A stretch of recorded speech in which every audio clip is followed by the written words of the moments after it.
Hello and welcome back to a brand new episode of the Pick a Side podcast. My name is Joel Moran, and I'm here with River Brown, Andrew Velez, and Joe Dehls. And this is now episode 422. In this episode, we're going to talk about Anthony Richardson getting benched, Diontae Johnson getting traded to the Baltimore Ravens, recapping NFL Week 8 by talking about the most surprising upsets and some other observations that we had, and talk about the NBA because the season is underway and there are a lot of things that happen even though most teams have only played like 5 games or less right now. It's been an exciting NBA season so far. Lakers are 4 games in, 3-1, lost a bit of a heartbreaker yesterday. However, Ryan Dunn was locking up LeBron. He was. No, Ryan Dunn's been a star and the real always knew. However, this NFL season has been surprising in more ways than one, Mr. River Brown. My Denver Broncos, we won 5-3. We're actually the 5th seed right now. Type shit. Your team won 5-2. Eagles, right? Yep. Bills also won. Of course. 6-2. Texans also won. Yes. You're riding high. 6-2. I think the Texans are 6-2. Gentlemen, did you guys' team win? Baltimore lost a heartbreaker. That's all I got. It's even funny the second time. That's all I got. What else? So let me ask you a question. Something else happened? No. Mr. Joel, that's actually perfect. Because if I'm not mistaken, you put out a video issuing a statement saying that you're a free agent. I have a question. He's official. a free agent right now. I have a question about that video. You said I couldn't drop the Bulls. So how the fuck can you drop the Jets when I got to keep the Bulls? I'm just curious. I just want to know about that because I feel like if I can't drop the Bulls, he can't drop the Jets. The Bulls have been pretty terrible too. And the Jets have been worse. Not that he should or shouldn't be allowed. I just feel like you've already been here for the grind. You know, you might as well lock it in. I am in the transfer portal for NFL Fandom right now. This guy's crazy. The New York Jets, I remember back when we were like in the 200s or maybe even before that when Zach Wilson was benched. And I basically said I'm done with the Jets back then because we failed another young quarterback. And I love Zach Wilson to this day. We failed Zach I still have a Funko Pop of him. I have a jersey of him. We know all about that Funko I still Pop. Occasionally play Madden. Now, I'll trade for him. And You said build you were up a his bigger career. Zach fan than a Jets fan at the time. Listen, I really wanted the dude to succeed. Really. I saw a documentary and I was sold on him. It just feels like the Jets right now. Mormon It Magic. doesn't matter. Yes, Mormon Mahomes. It doesn't matter what that they too. do. If they draft a quarterback, they can't develop a quarterback. Yep. If they sign a future Hall of Fame quarterback, they can't win with that future Hall of Fame quarterback. And I think this year has been a lot on Aaron Rodgers as to why we haven't won games. The kicking has also been an issue. But Aaron Rodgers, we lost to the Patriots because we couldn't snap the ball and get a playoff multiple times. And that's been an issue of Aaron Rodgers throughout his career. And we let him come and run the franchise. There's just no direction. In my life, I've seen so many bad organizations turn it around. The Bills had a 17-year playoff drought. They got Josh Allen, and then things changed for them. The Lions, they got Dan Campbell and Brad Holmes, and things changed for them. The Commanders right now, they're on the up and up with Adam Peters, Dan Quinn, and Jaden Daniels. And for me, it's just hard to buy into anything the Jets do because I've already seen them try to do everything, and it doesn't work. So, yes, right now I am in the free agent transfer portal. When's the decision? What are the teams that are in? Because I know we beat your Bengals. Yeah, what are the hats? What are the hats? We just beat your other team, the Bengals. Whipped their ass. I mean, so what are the other teams? The Chiefs, you cannot go there. That is one I promise. The Chiefs are the one you cannot not as go a to. grown man, I'm making it a 100% You already called Mahomes fact big bro. statement. You can't just go there. If the Chiefs are the team, I walk away from the podcast. I'm being so serious. When you have been rooting for a losing organization for as long as I have been, it only makes sense to go to a winning organization. Go to Seattle. Arguably the most winning organization in the last 5 years. Not arguable. It to almost Dallas? makes perfect sense. It's a perfect marriage. You have to pick a team that has a stable quarterback, something the Jets have never had. Arguably, some would say the best quarterback to ever play the game. That's in the cards. That's in the deck. That's a hat. What's the? I mean, how many hats do we have here? There's about 8. 8. How the fuck did you get the 8? There's about Wait, 8. so when's the decision coming? What's the 8? And also, timeout.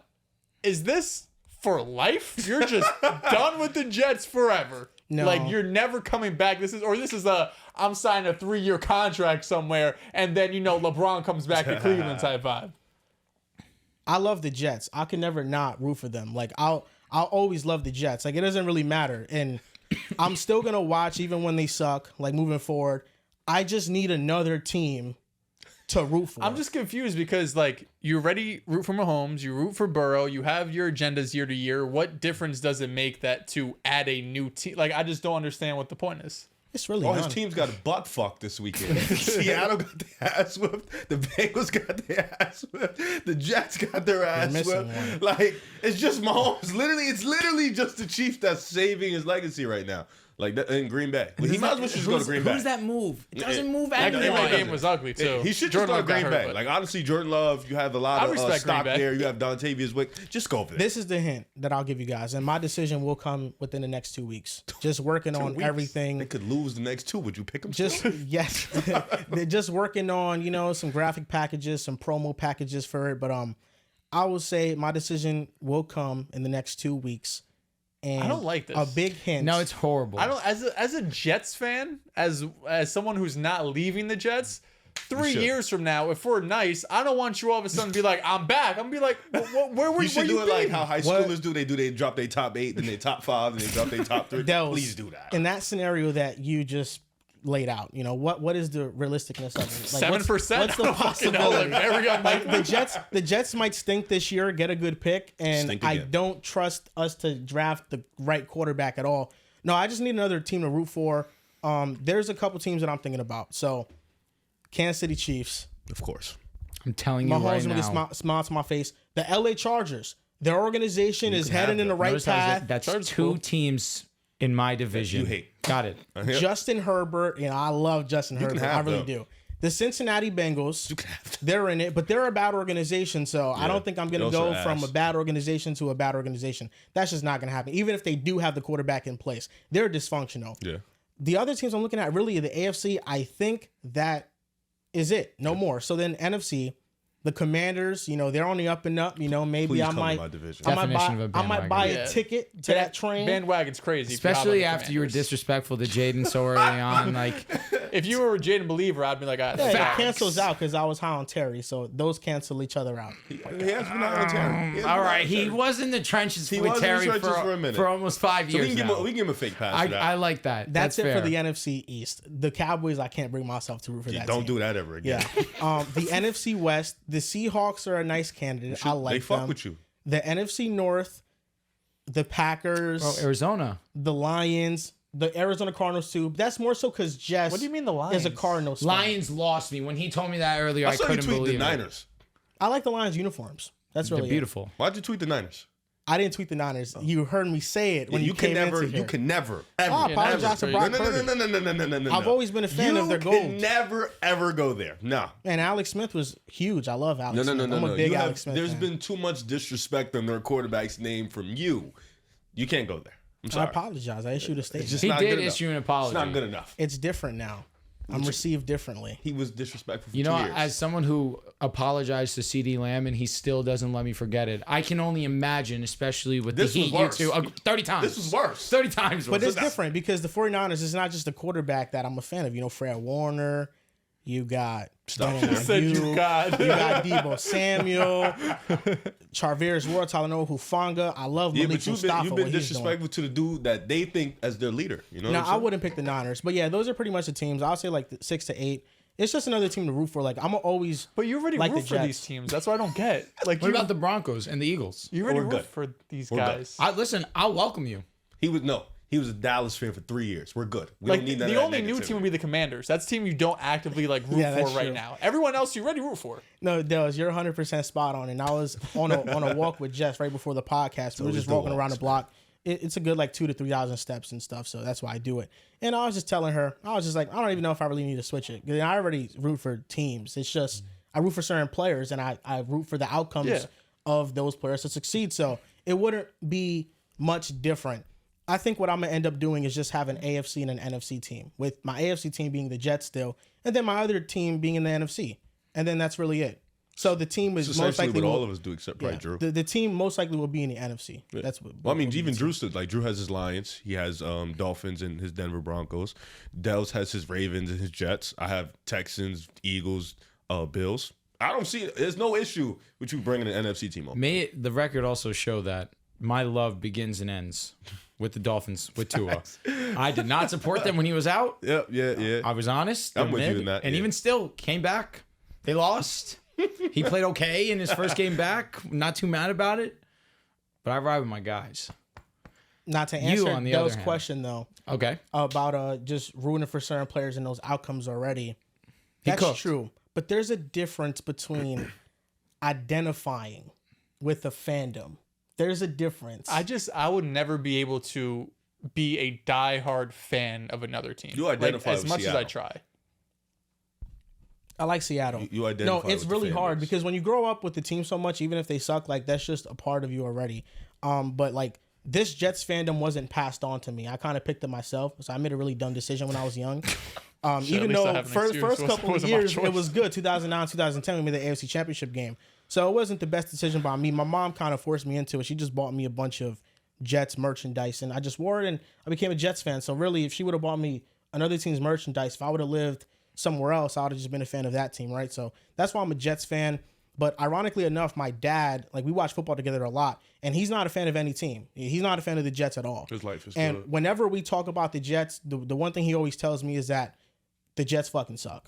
Like it doesn't matter what I tell him, he's just like, yeah, they're gonna suck like always. Like he's never optimistic about anything that happens to the Jets, and he just tells me that been right. they always Pretty find a often. way to fuck it up. And I just remember like every time I watch the games with him, something terrible fucking happens. Well, it's also the Jets, so terrible Goes hand things in hand, always yeah. happen. But I remember going to his house Thursday Night Football, watching the Sam Darnold game versus the Patriots, and I'm like, yeah, Dad, like Sam Darnold, he's gonna play well. That's the I'm seeing ghost game. I did see the Titans game with Zach Wilson with him. That was a great moment. All right, lit. So that was good. But then, he came over the weekend and we watched the game and the Jets lost to the fucking Patriots. And I'm like, Dad, we're not that bad. And then we lose and I'm like, yeah, the season's over, Dad. Like it's over. Like I can't, buy into it. And he's like, fucking Jets, man. I definitely know how you feel because when D Rose left Chicago, the love died. It was just like I don't really see the attachment here. Like I'll rock out for a few years, but Bro, you have Josh Giddey now. He sucks. All jokes aside, Chicago's playing good ball. it's been 3 games. I said they've Kobe been playing White's good playing ball. well. You have a potential Zach's top playing pick. well. Zach is There's a way Zach out. was Zach's always a gonna play well demon, if he was bro. healthy. So that was never a fear of mine. Vooch moving you? No, He's playing decent. don't care. Josh Giddey though. Vooch, for him to move me, he has to do this for 60 games. You know who you Actually, could 30. really use on your team? Alex Caruso. Whose team? On the Like, Bulls. he's already on my team. He's already there. Any For player that as gets bad traded. as you sounded this whole time, he's so much worse I've than never you. It's said I not even wasn't. funny. Thunder The up. difference between the Bulls, though, is that the Bulls, although it hasn't been recent, they still are a storied franchise. Oh, they're carried by MJ in a decade. No, they He was are. dead. They He wasn't really even are on carried thought. by him. No, he was. I was born for one of them. Literally just ring in You were 98. 2 months. Literally. Yeah. So, like, it means nothing to me. No, yeah, the Jets will always be number one, though. I just want to, I like other teams still. I mean, I feel like we all have players and we root for those players on those teams. So, Sure. A roof for Jet this is is very 150 much, yards as every much year. as it is a personal decision, it's a Jess and my decision. She's really pushing me to be a fan of this team. The Cardinals. It's definitely the Chargers. She's really pushing for it. I'm thinking Chargers. Jess also loves Josh Allen. Like, she has told me multiple times that she wants to be a Bills Tell her fan. join the wave. Bills Mafia. Pull up. The Cardinals is more so she's from Arizona, so like she identifies with it. But the Cardinals also suck, like historically. Yeah. The thing is, if Jess is pushing you to be a fan of this team, maybe she doesn't care about football like that. I would doubt that she's pushing you to be a fan of a team in that division, which rules out the Seahawks, which rules out the Niners. Then you have the Lions and the Commanders. You can't be the Lions. If you're the Lions, it'd be hilarious. Maybe it's Green Bay. Or Green Bay, which Green I Bay could makes- see. yeah, Green Bay I makes could sense. see Green Bay. Green Bay's the smoothest transition you have. Out Green of all Bay of makes these. a lot of sense. They haven't won a Super Bowl in a while. You've been there with Jordan Love. They're My a good brother's a Green Bay organization. fan. Like, he's a locked-in Green Bay Okay. fan. Yeah. I mean, I wouldn't be overly against it. If there was one you were to make a decision on, the one I'm most okay with is Green Bay. Sure. Yeah, I Not that wouldn't- my opinion matters at all. It I doesn't. wouldn't be opposed. I like cheese, and they identify with cheese. I like American cheese, provolone cheese, cheddar cheese, What do you feta mean? cheese. Monterey Jack, Bro, the Fresco. cheeseheads. Monterey Jack is really good too. Pepper Jack. Yeah, Pepper Jack. Pepper Jack bangs. is really good. I love cheese. That's what I meant to say, I not love Monterey cheese. Jack. Yeah, I've never tried Wisconsin cheese, but Wisconsin cheese supposedly is really Have you ever good. been to Wisconsin? No, I haven't. I was actually planning to maybe go on a trip there. Pretty expensive though. Oh, brother, it's cold as fuck. So yeah. What's there doing in Wisconsin other than go to a Packers game? Go there and then leave the next morning. That's it. So Prize Picks sponsors the Pick Aside podcast. You can support this podcast by going on Prize Picks and putting in code PAS. You play $5, you get $50.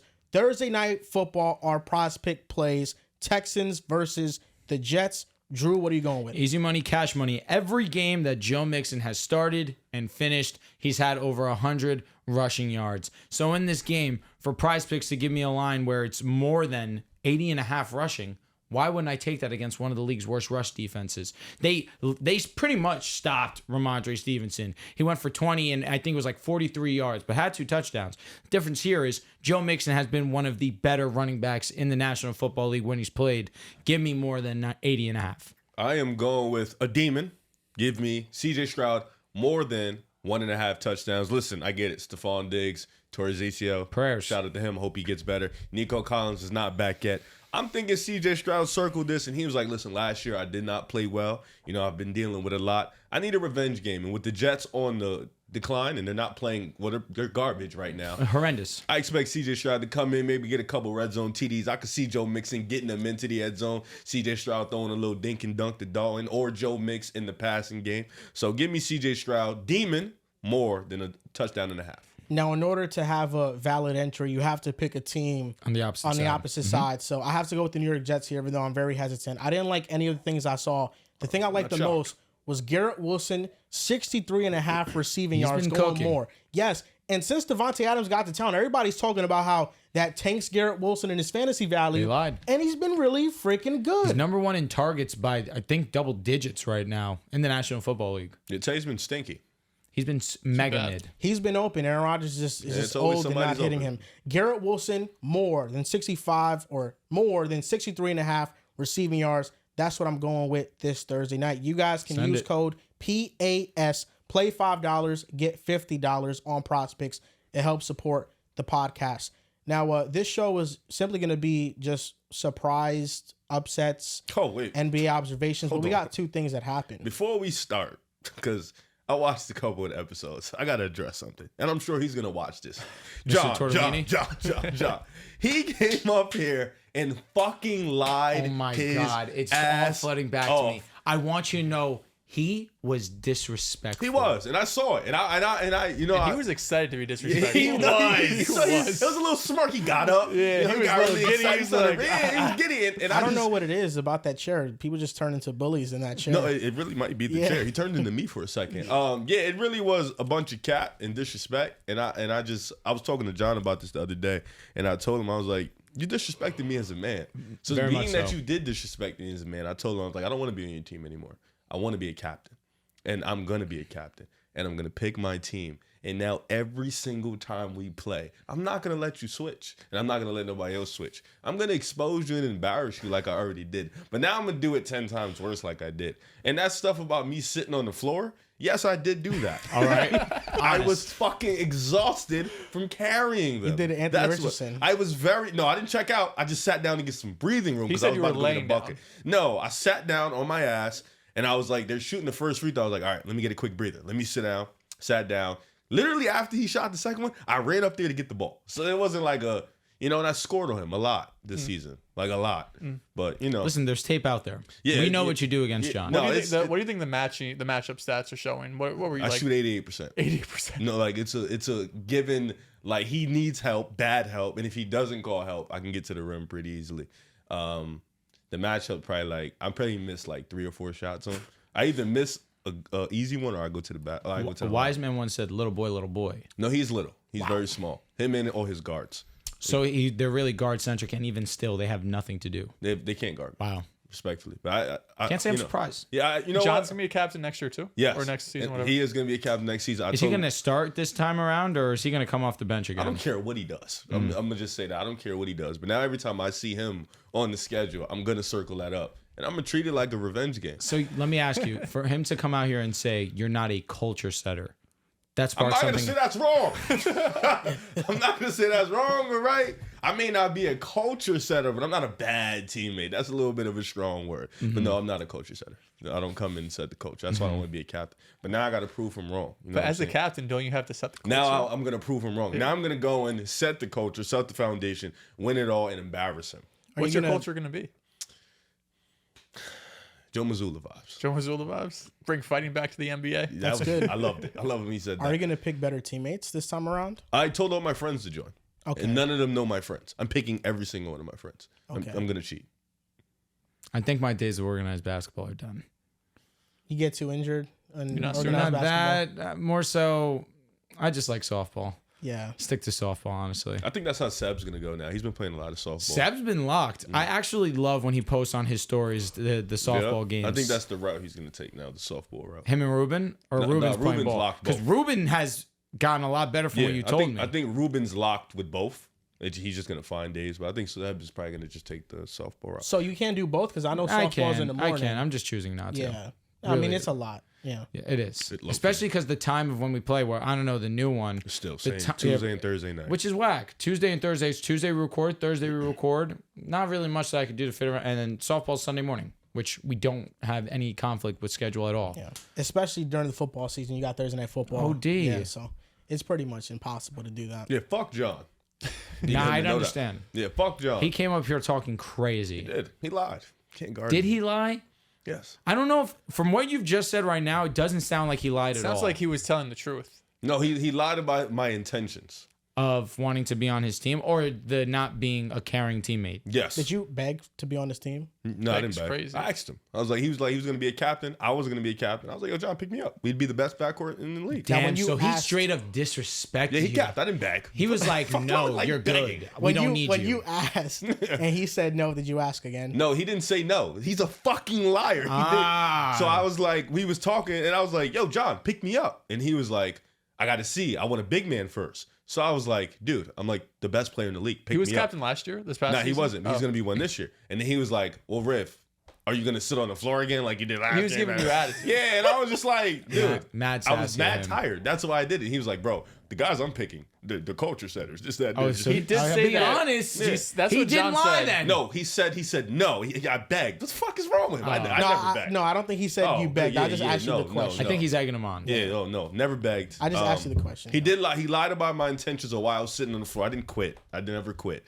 I gave it my all every game. I was just tired. He lied about that. But other than that, yeah, I did ask him. Because I told him we could be the best backcourt in the league. That's your bro. You wanted to be on his team. Clearly I not, saw bro. it. Clearly not. No, Clearly he that's got not my fake bro. on you. He got clearly fake on you it's quick. Fuck John. I'm with it. And I'm Understand. excited. I'm excited to see him again.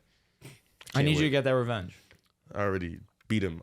I You own did, him. but like then he kind of got his lick back by embarrassing you on the podcast. He did. I mean, he said he beat me in the playoffs. They did beat me in the playoffs. That too. Yeah, I had 26 that game. He was Don't first team. I was first team. I see. I'm not saying you weren't. Yeah. I'm just saying he kind of backed up his. The irony in doing everything you can and you still end up losing. I didn't go 0-6 in the second half. Though. He did. I did. You're saying he Now did. he's mentioning referring to Kevin Durant. Oh I didn't- snap! Yeah, I didn't do that, man. I was pretty amazing the second half. But yeah, fuck John.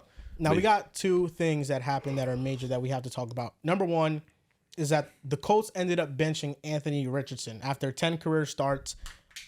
Rough game against the Texans on the box score. 10 for 32, 31%. I mean, it was the worst completion percentage of a quarterback with 30-plus attempts in the last decade. The only quarterback that was worse was Josh Allen a couple weeks ago against the Houston Texans. And Joe Flacco now will be the starter. Now, the question is, is this benching warranted? Should they have benched him? Was it too early to pull the trigger? What are your thoughts and opinions on this move? So doing a little bit of research today, coming to find out that they benched him, in fact, because of his lack of leadership roles and the fact that he, subbed himself out because he was tired, insane. which is fake ridiculous. And seeing a couple reports that came out today that they want a reset. They want AR to get a reset, learn behind Flacco, which Flacco is not a bad vet. He's a really good vet, Great Super vet. Bowl champion. A guy who essentially led the Browns to the playoffs last year. Had Amari Cooper had probably his best stretch of games he's had in his career. And Joe Flacco's been solid for them when he does play this year. So nothing wrong with having a reset.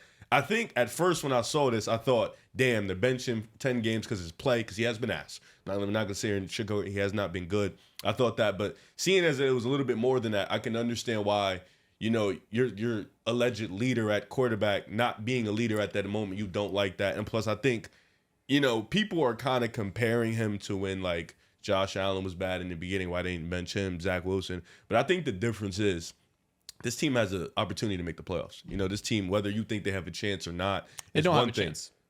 Okay. They have a chance to make the playoffs. They have a chance to do anything in the playoffs. Yes. They don't have a chance to do anything, but they have a chance to make the playoffs. And you're probably looking at the situation like, dude, we were this close with Gardner Minshew last year. We expected to come in this year. AR, we believe. I think all of us thought he can be slightly better than Gardner Minshew. Slightly. We can, a good amount better. Yes. And we can make a push with the guys we have. He hasn't really, lived up to the billing. He hasn't really improved on a week-by-week basis like you want him to improve. And then on top of that, he comes out and he does that. It's kind of like the kicking to the ass, like, damn, bro, you're supposed to be our leader. You're supposed to be the guy who's leading the charge, and you're kind of moving like this is kind of crazy. So I understand where the Colts are coming from. You need a reset. You want to put the guy in, because it's not just about the quarterback. It's about everybody else in the field. It's about everybody else in your team. It's about the wide receivers. It's about the running backs. What about them? If you do that, you just leaving them out to dry. You too tired. You checking yourself out. Brother, you have a game that you're trying to win. That game was winnable. That game was very much winnable. You had a game you're trying to win, and you just kind of left your guys out there to dry. I don't think Joe Flacco would do that.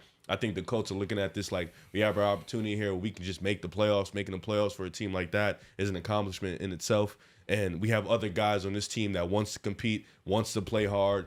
Guys like Jonathan Taylor, Josh Downs, and all them boys. So I guess they put the guy in who is a vet, who understands the situation, a guy who AR can learn from. And like I said, this is not the end of the world. This could be maybe the reset AR needed. He already came into the NFL with little to no game film. Like, he already came in, didn't play too much in college, if I remember, to injuries or to just lack of not being good. Yeah. He already had his question marks coming in. Last year, he got hurt. So for him, it's like the lack of game film, and then on top of that, you're doing this, and then you're not playing well. It was just too much piling on. And I guess the Colts are in this situation where it's like, they don't know which direction they want to go in, because you want to think develop the quarterback, but you also want to think compete at a high level. So it's like a nasty middle that they're in. But I understand it after like reading all the reports and seeing where they're coming from. I get why they benched AR, and Joe Flacco is not a bad person to bench him for. I have a lot of mixed emotions, but I'm going to try and stay on theme of the show and pick a side. I believe they made a bad decision. I believe the Indianapolis Colts rushed to make this decision. The idea that he was benched because he tapped out, he was tired, he said he needed a break, and he kind of was joking about it a little bit in the presser, kind of took it like a joke for a little while. For a bit, I would say it sounded like that. I can understand where that may rub some teammates the wrong way, because you're supposed to be the captain of the team, you're supposed to be the leader, and there are situations in place that if you are tired, you can run plays that can give you a breather. Hand the ball off to an all-pro and Jonathan Taylor. Give him the rock, and you can give yourself a couple of plays rest. You have time in between plays that you can go and you can catch your breath in that sense too. You don't need to come off the field. Now, we can all agree that he has not played the best. I think that in this game versus the Texans, I think there were a few missed opportunities being sold by his receivers a couple of times. But, of course, we're not going to say that he's not to blame in and of itself either. That being said, you picked him at number 4 knowing he was a project, knowing that you had a belief in your system, in Shane Steichen, that he can come in and he can mold Anthony Richardson to be potentially Josh Allen, to be potentially Lamar Jackson, because he's this physical freak. He has this insane rifle for an arm. He needed refinement. And with Shane Steichen, you believe that you could do that. Now, we all believed, especially after watching Gardner Minshew be a game away from making the playoffs, that if you can go ahead and have this offensive output with Gardner Minshew, why can't you do it with Anthony Richardson? So we were all in that same belief, especially in the limited opportunity we saw him last year, where he flashed as a rusher, most definitely as a passer. Really needed refinement in that regard, was wildly inaccurate in that moment, but also showed flashes even in that Rams game where down 2 touchdowns, he was a playmaker and was able to go ahead and push that game into overtime. Although they fell short, he showed a flash there. He's played 10 games. The big issue with Anthony Richardson is that he needs playing time. He needs to be on the field. Trey Lance's huge knock when they drafted him number 3 overall was that he played almost no football except that one season where he had 40 touchdowns, and it was amazing, and the main reason why he was drafted number 3. Anthony Richardson was drafted number 4 off of potential and hype. Imagine if the Bills gave up on him after 2 seasons, after back-to-back being dead last in completion percentage. We would not have the top 2, top 3 quarterback in the National Football League right now. There are other quarterbacks, like you mentioned, that definitely should have had their jobs more at stake and haven't. But because you have the Indianapolis Colts who, for again, why I don't know, I don't believe that they should be rushing this process, because they were a game away last year and they felt like, hey, we got a good roster now. We can go and we can make the playoffs. You came into this situation knowing it'd be a project. The Colts were not supposed to be good last year. They were supposed to be good this year because of expectations based off of what happened at the end of last year. But after immediately realizing, oh, wow, our defense got hurt, it's really not that good, and Anthony Richardson needs a lot of refinement, let's use this season as a learning curve, because that was what last season was supposed to be for him. So I would say this was a bad move by the Indianapolis Colts, and they continue to make poor franchise decisions, stemming all the way back from the end of Peyton Manning's tenure when they failed to put an offensive line in front of him. He gets injured. Andrew Luck has the same unfortunate situation where he's getting bruised and beat up because that offensive line was bad. They finally figure it out, get a great offensive line. Andrew Luck says, I'm out of here. You guys wasted my time too much. I'm gone. And now Anthony Richardson, you took as a project, and it's not working out as according to plan, but you're trying to pivot way too soon. That's where you lose me. It makes me wonder where this really comes from. Like, is this Jim Irsay being very reactionary like we've known he's been in the past? Does this come from Chris Ballard or Shane Steichen, who think, maybe am I on the hot seat if we go out there and only win 6 or 7 games this season? Because it's really difficult to spin this in a logical way for like a long-term view on the Colts. Short-term view, yeah, like right today, Joe Flacco is a better quarterback. I don't think anyone's arguing that. Sure. Joe Flacco is probably going to go out there and win you more games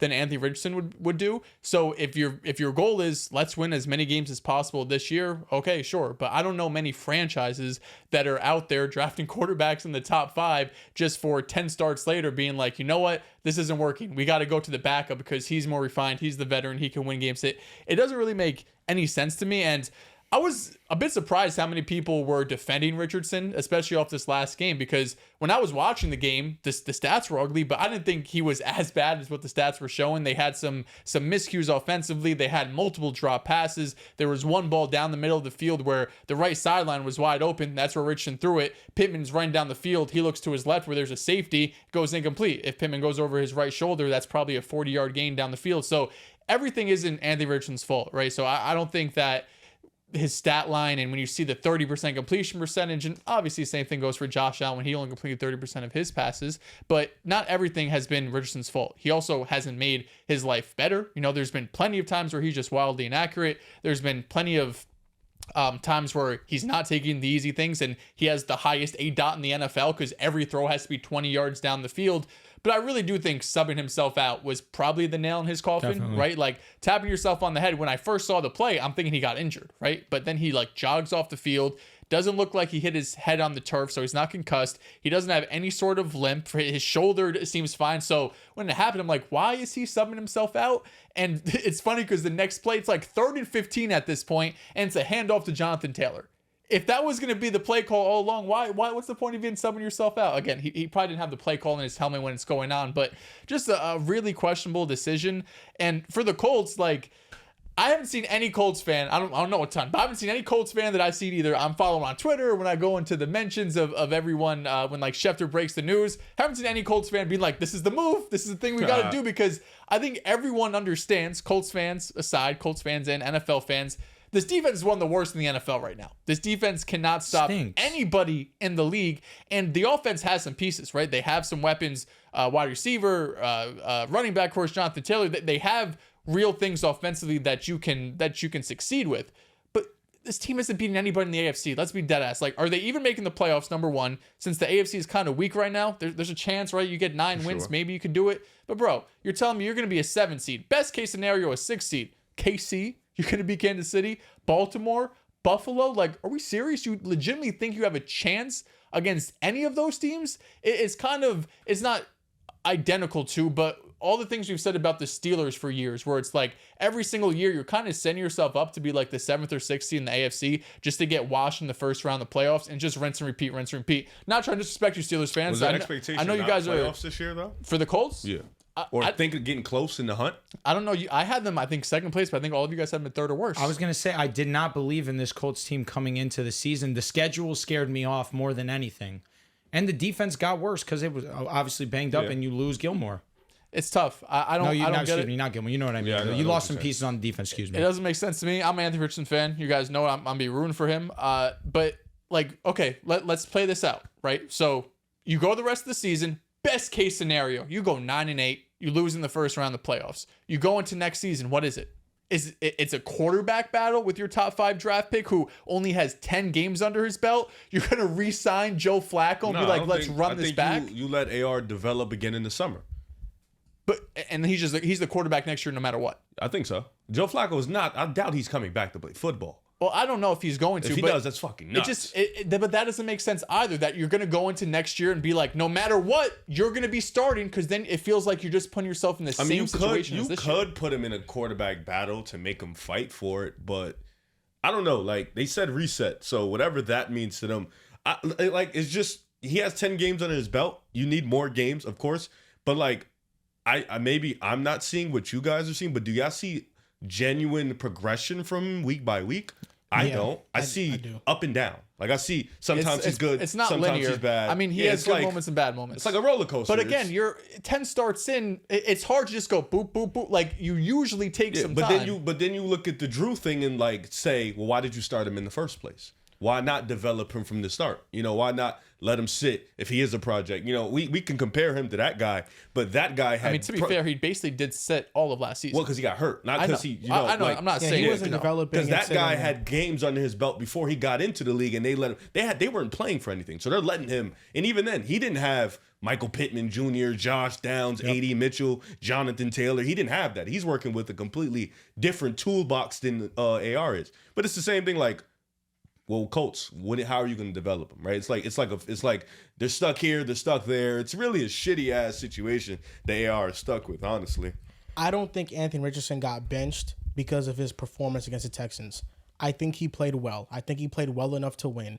You look at the 10 for 32, 22 incompletions, 31% completion percentage. It looks awful. But when watching the film, there were, out of the 22 incompletions, 7 at most bad throws or bad decisions. There were 6 wide receiver drops. 7 if you want to count Michael Pittman having a one-on-one for a touchdown versus the Texans rookie corner Lassiter, and Richardson put it on the money and Pittman couldn't come down with the catch. That would be counted for 7. There were 2 drop touchdowns for sure. A.D. Mitchell dropped the touchdown. He didn't drop it, but he didn't get his second foot in bounds. Yep. And then you had the running back Goodson drop a touchdown on like a wheel route. There were 2 to 3 drop touchdowns in this game. Like Anthony Richardson did not play bad. The completion percentage is terrible, but this is where context matters behind that stat, because I don't think completion percentage showcases how accurate a quarterback is, because usually it just matters what offense you're in. If you're in an offense that is very safe, you don't throw the ball down the field, you don't take chances, you're going to have a very high completion percentage. You look at the top quarterbacks in the league, Mahomes, Josh Allen, Lamar, they're some of the most accurate quarterbacks in the league as well, but they don't have the best completion percentage. They're not in the top 3 year to year all the time. It fluctuates. And you look at Richardson and the position that he's been put in this offense, number 1 in ADOT, 13.9 yards. League average is 9 yards. He slings that thing. He's throwing the ball down the field 4 more yards than the average quarterback. When you have an aggressive offense, naturally, the completions become more improbable. Anthony Richardson right now, he's completing 44% of his passes. It's god-awful. His expected completion percentage on the season is 58.6%. So even on passes he's expected to complete, 58.6% is not a good number. Mm-hmm. So you're asking him to complete improbable passes more often than not. League average is 66.3%. It's a difference in how the offense is run with AR and Flacco. And there are moments where AR should be hitting the check down and just looking underneath. But the nature of this offense is that they just air the ball down the field with Richardson. And that's usually the only option for him. And with Flacco, the offense is run much different. And Flacco is a more accurate quarterback. But you look at these stats dating back to 2000. Of 816 quarterback seasons since 2000, Richardson's 12.3 air yards per target is the highest mark since 2000. 816 quarterback seasons. So the completion percentage, if it was high, I'd be more shocked if he's completing those passes at such a high rate. And then you get into that he has 10 career starts. Now you look at Richardson.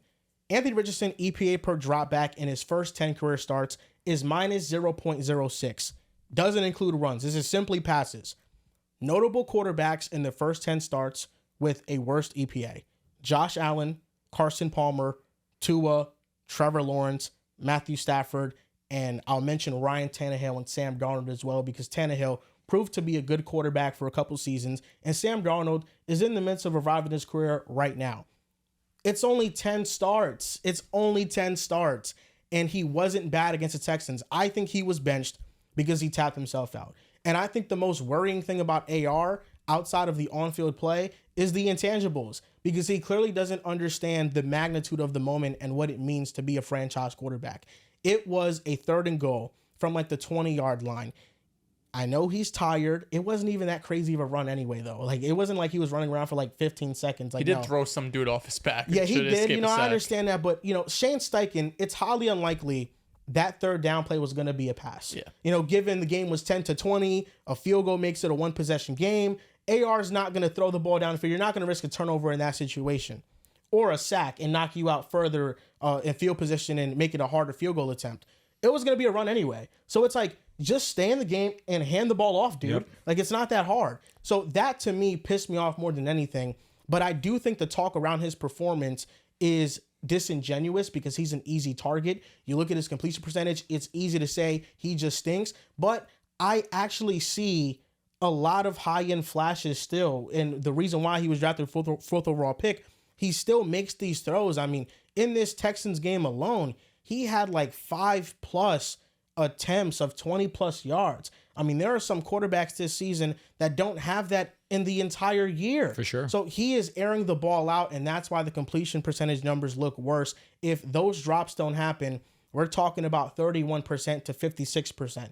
56% is not good, but it's a lot better than 31%. It looks a whole lot better, and they probably win the freaking game as well because they were touchdowns that were dropped. So with Anthony Richardson, I think as much as his inaccuracies have been an issue, these are also things that have been an issue. So this is according to True Media. Anthony Richardson is number 1 in inaccurate percentage at 17.3%. Number 1 in the NFL. He's the most inaccurate quarterback in the NFL. But take a look at this. He is also number 1 in receiver error percentage at 9.8%. He is also number 1 in throws where he is hit as he's thrown at 6.8%. And he's also number 1 in passes defended at 12.8%.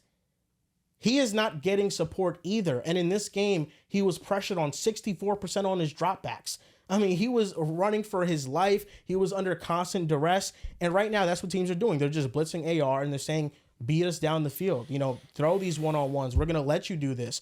So I think the benching was warranted only because of what he did when he tapped out. Mm-hmm. And if this is the decision that is going to linger on the entire season, I think the Colts messed up drastically. I'm under the assumption the Colts are saying, okay, AR, this Sunday we have a primetime game against the Vikings. You are getting backlash in the media like there's no tomorrow. You're going to be benched this game because we're going to hold you accountable for subbing yourself out the game, because you have to be held accountable for that. And then we'll start you after the Vikings game. And the only thing that can derail that plan You shouldn't even play against the is Vikings. if Joe Flacco wins the game. If Joe Flacco wins the game, this becomes a muddy situation. But if he loses the game, you just go back to Richardson. So I think if this is a move to where he's benched for the entirety of the season, it's terrible. But if it's just for this one game, I'm fine with it. And Flacco gives them a better chance to win, but they lost to the Jaguars a couple weeks ago with Flacco when they were winless. Yeah. So it's not like he gives them such a better chance to win that it is worth risking the development of your 4th overall pick quarterback. Yeah, I think for the most part, like, all of the intangible stuff off the field has been like a glowing 10 out of 10 for Richardson, right? He was named team captain. Don't remember it was this year or last year, there was a report that he like goes in, he helps clean up in the cafeteria and stuff. So for the most part, he's been pretty damn good with all of the off the field, like trying to be the face of a franchise type of guy. This more than anything feels like just kind of a blip on his radar. And well, I definitely agree, Joel, right? Like he's taking so many shots down the field. I don't think he has to take this many shots, right? Shane Steichen isn't calling 4 verts every play. Shane Steichen's like, go throw the ball 35 yards. Go look for the go route as your first read every single play. Because, I mean, we know Shane Steichen, right? 3 years ago with Jalen Hurts, one of the best offenses in football. They were doing a bunch of stuff, intermediate, getting A.J. Brown on those crossing routes, having him and Smitty win one-on-one. So it's not like Shane Steichen is designing an offense to every single play attack 20, 30 yards down the field. But that's what Anthony Richardson goes for. He's like, I'm going to take those shots. I'm going to be an aggressive quarterback. And it's hurting him right now because of the completion percentage. But I hope you're right. I hope it's just a one-game thing where, listen, we got to hold you accountable for subbing yourself out, because to sit him for the rest of the season doesn't make any sense. Yeah, no, the weird thing about Steichen is that he's really not running those RPOs for Richardson. Like, they're far and few between. Yeah, because he doesn't want him to get hurt. Yeah, or maybe he just thinks that Richardson's going to airmail those passes, you know, because... You also have to make quick decisions there, too, you know? Like, you have to get that ball out right away, or else you get a legal man downfield. You can't be indecisive, because then you'll fumble the ball if you try to put it into JT's stomach, so you got to make quick decisions there. The thing is, I'm okay with him making mistakes. This is like his rookie season. You can go out there and you can make mistakes when you're trying to learn and do things that you need refinement in. This season was supposed to be one that you were anticipating the Colts to go make some noise based off last year. But those in-house should have known this guy has not played that many games. Let's give him the benefit of the doubt. And I think what it ultimately comes back to is what you're saying, what we're all saying. He really got benched, at least I'd hope so, for not showing leadership and not just staying out on the field, working through being tired. Because I can guarantee you one thing, every person on that field is exhausted. Every single one. And every quarterback in the National Football League at some point or another needs water, needs Gatorade, needs oxygen, but they stay on the football field. Now, do those quarterbacks do what he does? Not all of them. But how many times have you seen Lamar Jackson take himself out of a game? How many times have you seen Josh Allen take himself out of a game? We just watched Josh Allen get put to bed, get a smelling salt, and he's back the very next play. That shit was nuts. So there's a certain thing that comes with being a quarterback. You need to carry yourself a certain way. Shit. Unfortunately for him, he didn't do that. CJ Stroud in that Green Bay game did not take himself out one time. No. He probably should have. And it's a very valid criticism, I think, just his leadership right now in general. But do y'all think, with that moment? I won't use it to go at his entire leadership. Not just right now. But it's a blemish. But I don't think, like, I know we say these quarterbacks have time, but do they? Like 10 games. But like Ant got 24 you in the have first 2 quarter, by the way. seasons. that's what I'm saying. Like Ant got 24 in the first quarter. you have he missed his first year. Not saying it's his fault, you know. And this is year 2.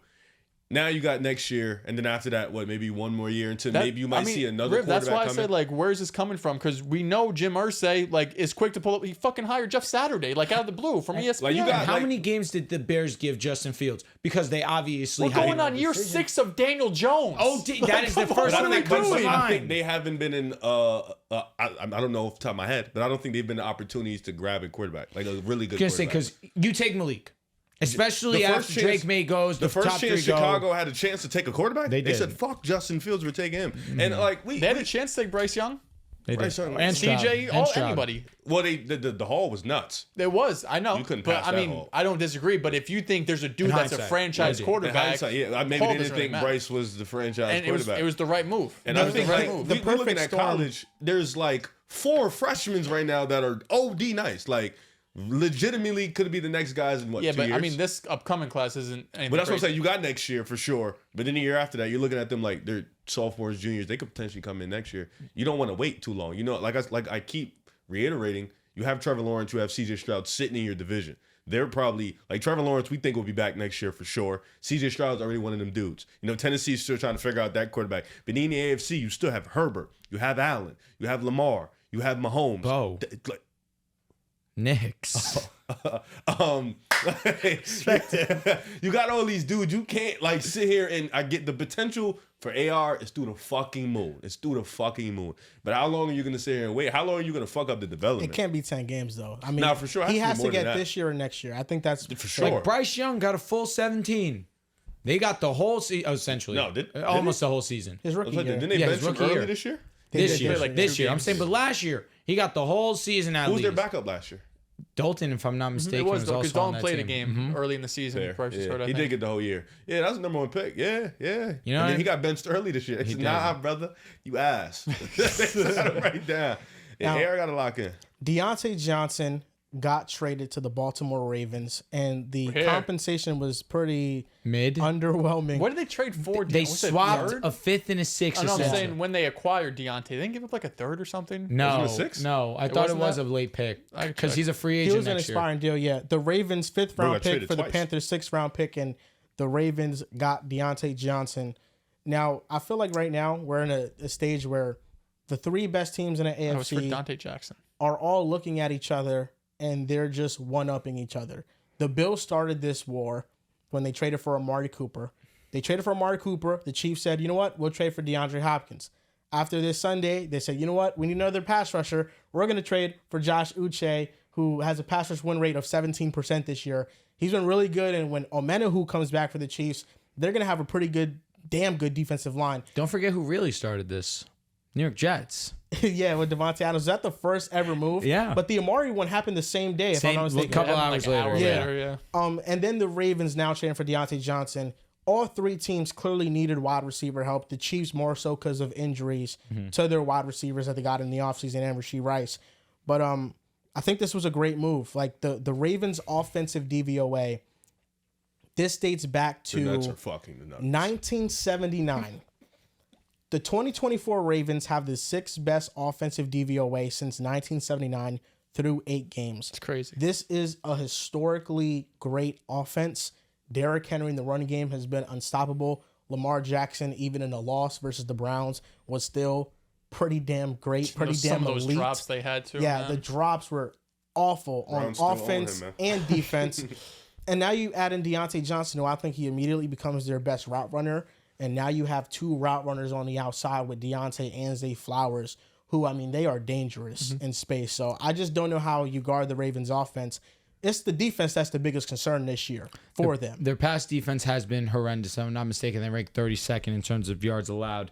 But their rush defense is obviously the saving grace for that defense. Now, looking at this offense, Rashad Bateman's drop late in the game really moved them so much to the point that they went out and were aggressive in getting Diontae, who Diontae in his own right does struggle with drops, but obviously is an amazing separator. We spoke about that a lot coming into the season. This offense is by far and away the best supporting cast that Lamar Jackson has had in his tenure with the Baltimore Ravens. And it's the truth. Derrick Henry. Now, although he's at the age of 30 years old, he's not showing that. He's the best running back in football. This is the best group of skill position players that he's had. Zay Flowers. You have now Diontae Johnson. Rashad Bateman has been really good this season. I want to give him some love, although he did have a pretty bad drop this weekend versus the Browns that ended up being really costly. I don't want that to overshadow what's been probably his most successful season with the Ravens so far. And obviously it's been an underwhelming career for him, but this has been a mini breakout season for him. Pair that with Mark Andrews being a red zone threat once again, and Isaiah Likely. This is his best supporting cast. Now, of course, that's not saying much based off what they've given him in the past, but this is a very respectable group. Last year, you had an amazing all-time defense, and you still weren't able to get the job done versus the Kansas City Chiefs. Now you're going the complete opposite route. Our defense may not be the best, but let's go all in on being the best offense in football. And so far, that's worked to get them a lot of wins and contend for the top spot in the division. Losing this game versus the Browns caught everybody by surprise, but their offense still went out there and they put up points. And a lot of it, you look at Lamar, he did miss that touchdown over the top. And then other than that, the receivers selling him. This was a game that was very winnable for them. But now you go and you add Diontae Johnson. Let's add on to being the best offense in football. This is going to be fun to watch. Very interested to see how they utilize him because, of course, you know, they like to mix and match what they want to do based off who they're going, like any smart team should do. But with the way that Derrick Henry's rushing the ball, you know he's going to be their primary attack guy. But Zay Flowers is breaking out this season. Mark Andrews, like I already mentioned, has been that red zone threat for them, and Rashad Bateman has been that intermediate / deep ball kind of guy for them. So how does Diontae's game fit into that now? Does that cut into Zay Flowers' production and what we've seen from him? Going to be interesting to see how they use him, but obviously there's nothing wrong with the rich getting richer, especially when you're trying to chase your first championship in some time. That's what it is. Go win a championship. That's what this move is. I think the Ravens saw that the windows always seem super huge in the NFL. When you have Lamar Jackson, the window is going to be big. But this is the year. Joel mentioned it. Top 10 offense of all time, according to DVOA. Defense has its troubles. Don't know if it's going to be fixed, right? I don't know if there's anything you can really do to fix this defense. I think it's a personnel issue more than anything. Just don't know if they have enough good players to turn into a elite passing defense unit. But at least the rush defense has been solid. But this is about winning championship, right? Zay Flowers has been really good this year. Diontae Johnson does have some overlapping skill sets with Zay, I would say. Like they're both, smaller type of guys. They're going to win being able to route you up. Neither of them, like DeAndre Hopkins, for example, feels like a better number 2 next to Zay than Diontae does. But I'm not going to sit here and complain about the Ravens getting weapons. That's been their biggest issue in the Lamar Jackson era is not having enough weapons. They always seem one guy short, right? Like they have Mark Andrews and Hollywood was solid, but who's the other guy? Now you have Zay Flowers, but who's the other guy? Because Mark Andrews taking a bit of a step back. So right now, the weapons are there. Drew mentioned them, right? You got 2 tight ends, really. Like, you got 2 receivers now, probably even 3 with Bateman, even though he had that drop. And, of course, Derrick Henry turning back the clock and looking like the best running back in football. This offense is elite. This offense is going to be able to carry you in the AFC. You're going to be able to compete for the number 1 seed, potentially, in the AFC if the fucking Chiefs ever decide to lose some games. But once the playoffs come around, that's what everyone's keeping their eye on. We know at this point, Lamar Jackson, you're going to win 11, 12, 13 regular season games. You'll either get a bye or you probably win your first game in the playoffs. When you go against Kansas City, which is going to be inevitable, what does it look like? I thought last year, if they just would have ran the damn ball, there was a really good chance you win that game, make your first ever Super Bowl. Who knows what happens against the 49ers? So regular season wise, I think this is a great move. But of course, we don't really care about regular season now with Baltimore. It's about winning the playoffs. I think Lamar had a great game last year against the Houston Texans. Not as great against the Kansas City Chiefs, but I thought more than anything, it was the play calling and Todd Monken. And I think Monken's done an exceptional job this season. I think he's gotten even better off of last year. So really excited to see what this offense can do. Having 2 elite guys that can separate should be great for this offense in the passing game. Drew mentioned it. Rich getting richer, and Kool-Aid to already a good Kool-Aid juice and salt to the fries. Like it's just sugar to Kool-Aid. Is that where you're going? Add sugar to Kool-Aid? To the Kool-Aid juice. Yeah, that's what I said. Oh.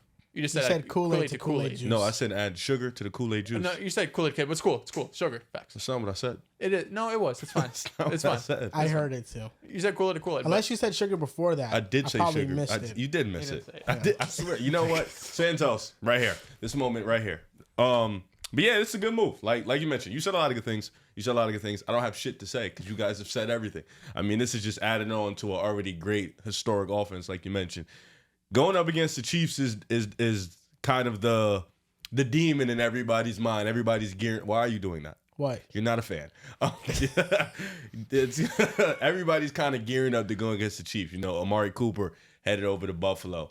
They just grabbed up D-Hop. Shout out to Kansas City. D-Hop's still cool. I think everybody objectively loves D-Hop. A kiss is insane, it was nuts. bro. Baltimore grabbing him. I do bro. think Baltimore should have grabbed the corner. I thought if that was someone they was going to get, I felt like a corner should have been a guy they should have grabbed at the deadline. If somebody was available. I don't know who was available.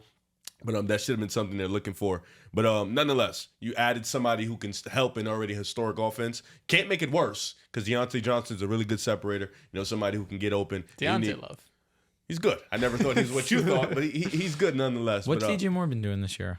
Yo, bro, he got sold last weekend. We're not going to talk about it, but he got fucking sold last weekend. But that's neither here nor there. Now, it's a 3-team race in the AFC. I think it's the Ravens, it's the Chiefs, it's the Bills. I don't think any other team's in the conversation. Thank God you didn't say the Bengals. Thank God. Oh my God, they're so far away from contending with. Yeah, those I mean three. they have roster holes everywhere. Starts at quarterback.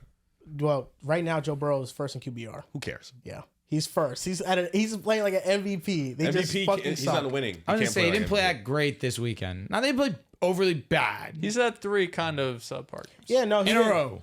He didn't play great, but he 4th and 1 call, bubble screen to Jamar Chase. That was goes dumb. Unblocked. I mean, Jamar Chase is a guy who can get you 15 Cooper Yo, make that that play? Isaiah Rodgers deflection. That was crazy. Yeah, he's been amazing. No, Fuck yeah. you. It's Don't not- tell You me who slept. made that play. He slept. Don't tell me who made that First play. of all, I said the Cooper pick and the Quinyon pick I at don't the time care. was And great. then you fell off. He fell off a I cliff. picked the Eagles. You said the Bengals were a better Stop team. telling me you picked us. I said it one time. You're moving then like I locked him. back in. You're moving like him. I don't like that, Dehls. I'm not.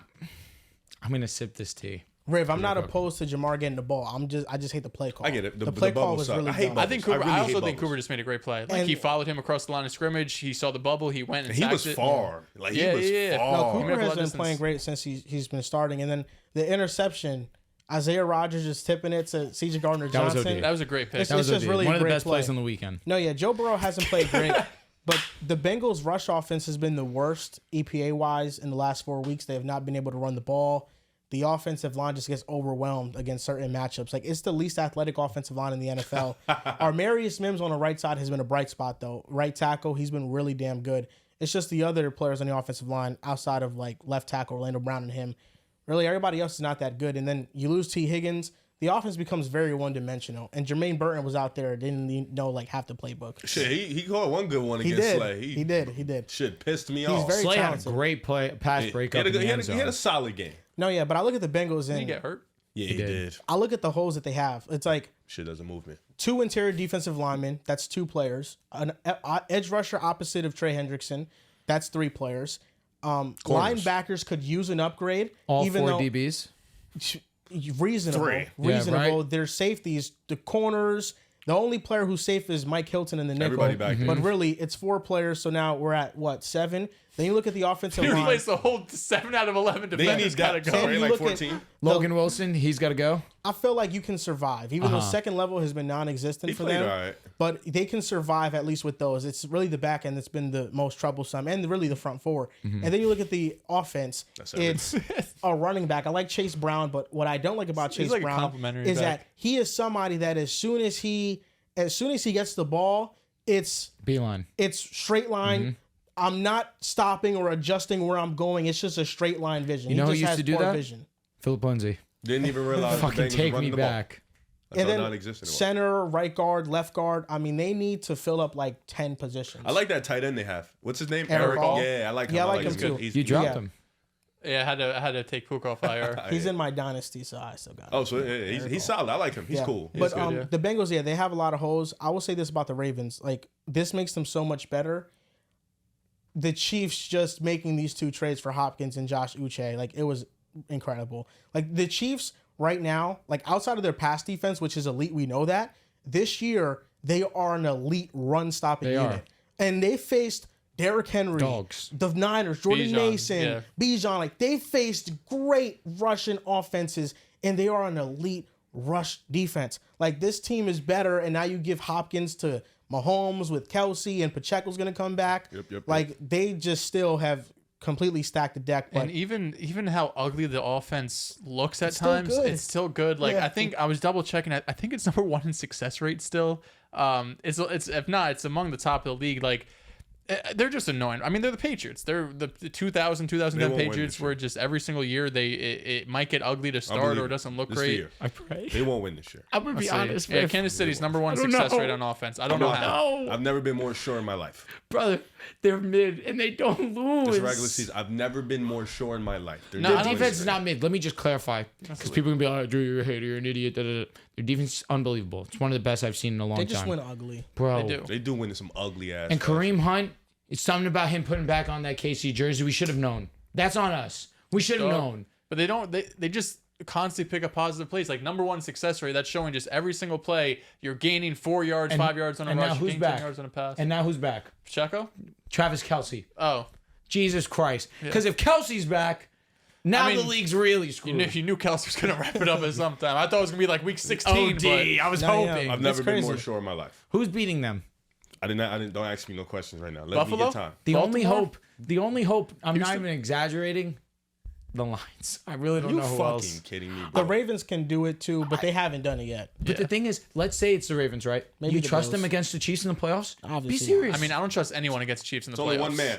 I don't trust them either. They No, came you the don't trust closest. the team, but it's only one man. They came the closest. It's only one man. He's gonna do it this year. I'm telling you. So before we move on, Josh, I man. want to give Kareem you Hunt's guys, going to rush for 150. He might. Yeah, I want to give you guys a question, and we didn't even mention that Juju. I mean, first game back, We're good. Chiefs 100 yards. Yeah, Like, but then Well, he now gets he's banged done. up. Now he's Yeah. done. yeah, he's hurt now, but first game back versus what was it, the Saints? Saints game. First game back, yeah, Well, 100 him yards. and Kareem. Quick aside, 6 straight. Freddie Freeman. Oh, I saw that. I want to shoot myself. Am I allowed to say that? Are the Yankees shoot about to get myself. swept? We might. Yo, bro, that's crazy. We were gone and you still can't win. At least Shohei Ohtani made the right decision going to the Dodgers. Shohei Ohtani's been just as ass as Judge. But only reason it's getting glossed over is because they're up 3-0. Which is fair. It's fair. Because when we lost 2 games all the way to the World Series, we really didn't care that Judge was playing like us. We were just like, yeah, he'll figure it out. Yep. We're hoping he'll figure it out. He's been bad. I'm in a platform. I'm not going to shit talk him. I love Aaron Judge. However, my heart hurts. I can't believe what I've been watching. Let's go to the next topic. So before we do that, I got this question for you guys. Which wide receiver trade is going to prove to be the best one? Amari Cooper to the Bills, Hopkins to the Chiefs, or Diontae Johnson to the Ravens? The reason why it is DeAndre Hopkins to the Kansas City Chiefs is because, one, that was their biggest hole once Rashee Rice went down. We were wondering who was going to be the replacement. Juju for a week. Now he goes and he has a great performance. Then he gets banged up. You get DeAndre, who obviously isn't the same DeAndre Hopkins that we once knew.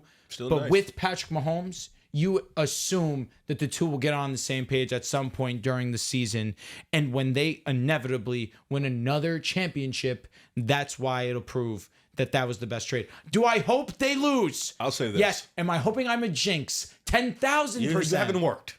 You haven't worked in 3 years. But persistence. No. I've been on the opposite side. They're going to lose. They're going to lose. This year now, I vow every week. I'll say this.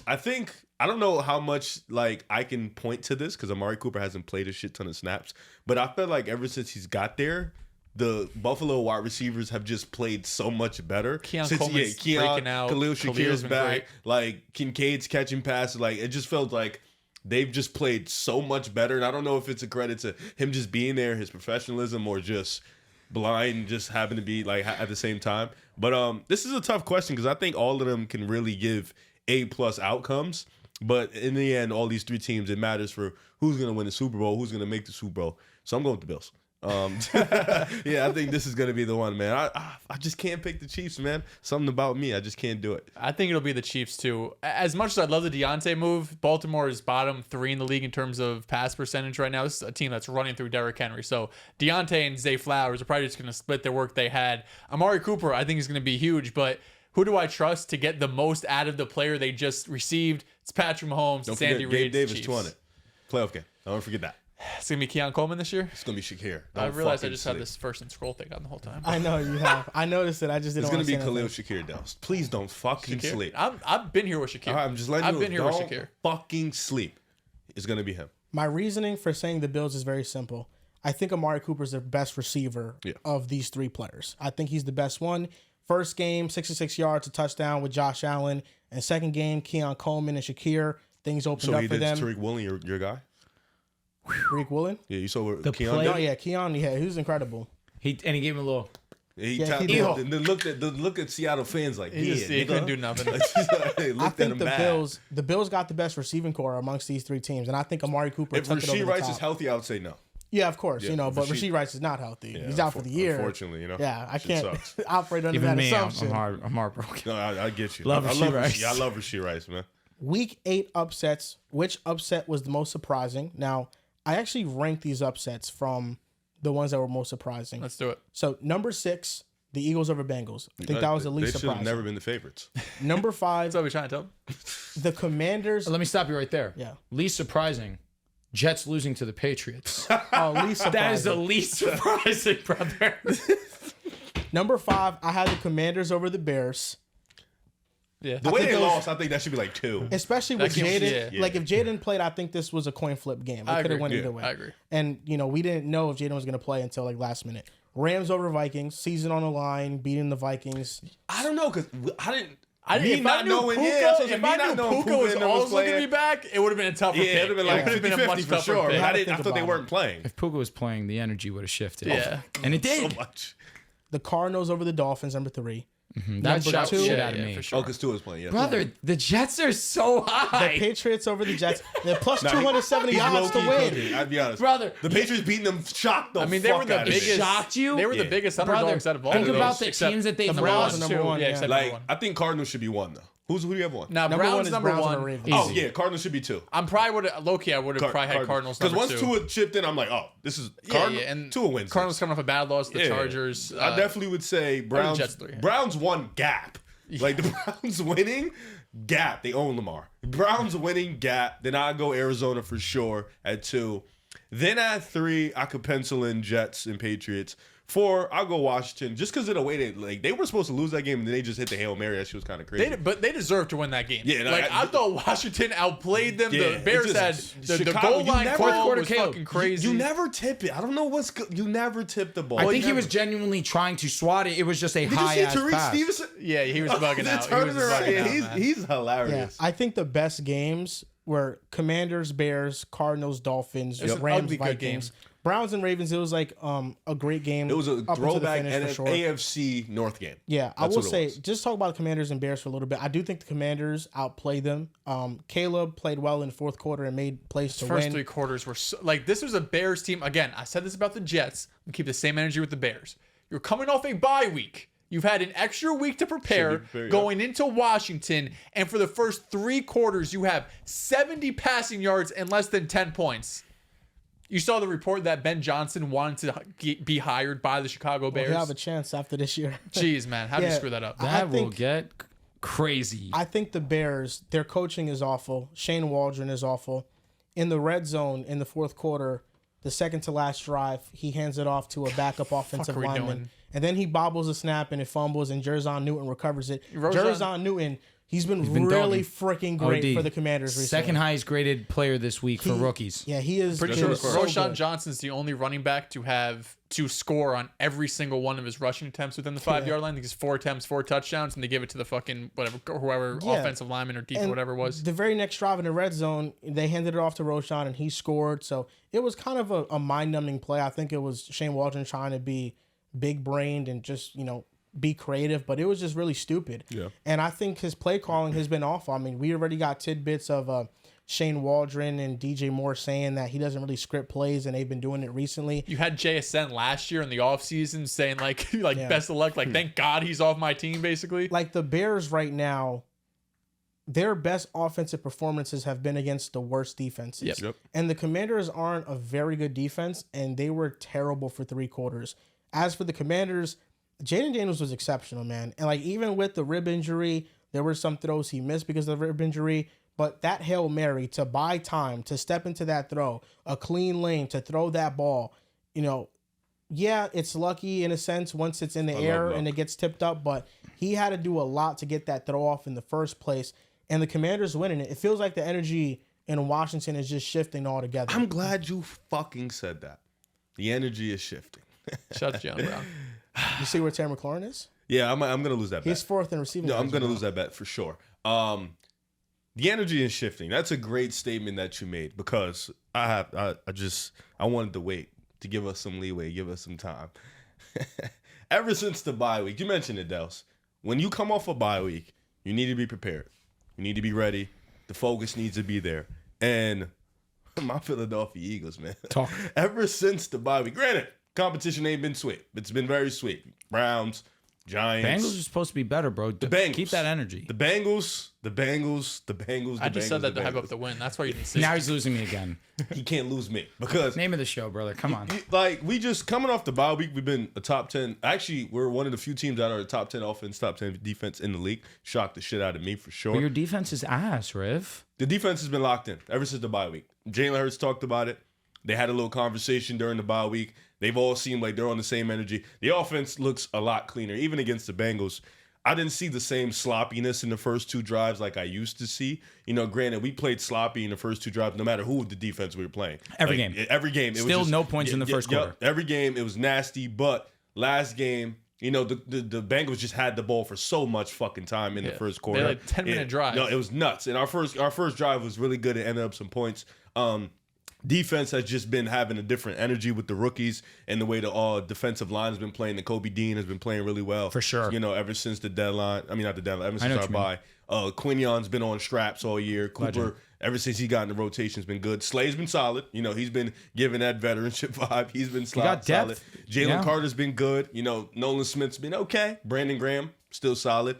I think this defense is really good. I think it's starting to shape out into what I hoped it can be, like a top 16, 17 defense in the NFL. And I think if you can compare that with a top 5, top 6 offense, which I think we have the talent to be. Just the only thing really lacking is the coaching staff, which they've been better.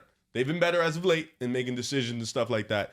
I think we are starting to gear up to get into that conversation with Detroit and them boys. Agreed. I think we are starting to find ourselves, and if we can find ourselves, I fully believe in my heart we have the talent to go up against the Lions, to go up against Green Bay. Shit, we already beat them, and we were terrible. So I feel like we have that type of talent where we can go up. It's just that defense. If they can hone in, be sound, not commit as much penalties, our corners can lock in. Listen, man, this Eagles team, all the way, baby. And what would you rather? Jalen Hurts start the way that he did and now start to kick up? Heat up. You know what now. I mean? Because Heat up. last Heat up year, now. you guys were undefeated for the first 10 games of the season, and then the wheels fell off. That's the first blowout we've had in so long. Yep. It's been forever. Yep. Y'all cooked up. Yeah, I'm And it was glad a we close did it game for most of it. Like, it was. midway through the third, I it was scared 17-17. because it was 10-3. Cincinnati had the ball. So I'm like, fuck. They're driving. Then he missed a field goal. I'm like, all right, we have an opportunity. McPherson has been ass. Yeah. Bad this year. If really he missed bad. it, I was like, thank God, we have an opportunity. I have an opportunity. Like, I was Crazy because usually nervous. he's the one that you can count on more than anyone else on the team. They gave him a big deal for a kicker. Can I tell you, usually that happens. The one that comes to mind, Jason Myers. Also, Daniel Carlson, too. You get that contract, what do I have to practice Break for? the fucking leg, bro. Yeah, he he got missed paid it. this past offseason. He's ass. Like, he missed the field goal against the Ravens that would have won the Kickers, game. though, year to year, outside like the top couple guys, like year to year, a lot of kickers usually like sway. And I'm going to say like this. 80%, 70%. My Quinion, defense rookie of the year in the preseason, doesn't look terrible. No, not at all. That's all I'm going to say. It's not terrible. He's but Verse is running I was away gonna with say it. he's definitely got a shot for second place. Listen, brother, he's locked up everybody you can think of. Nah, he's been playing his ass off for sure. Verse has just been crazy. Neighbors allegedly was supposed to give him $120. Didn't happen.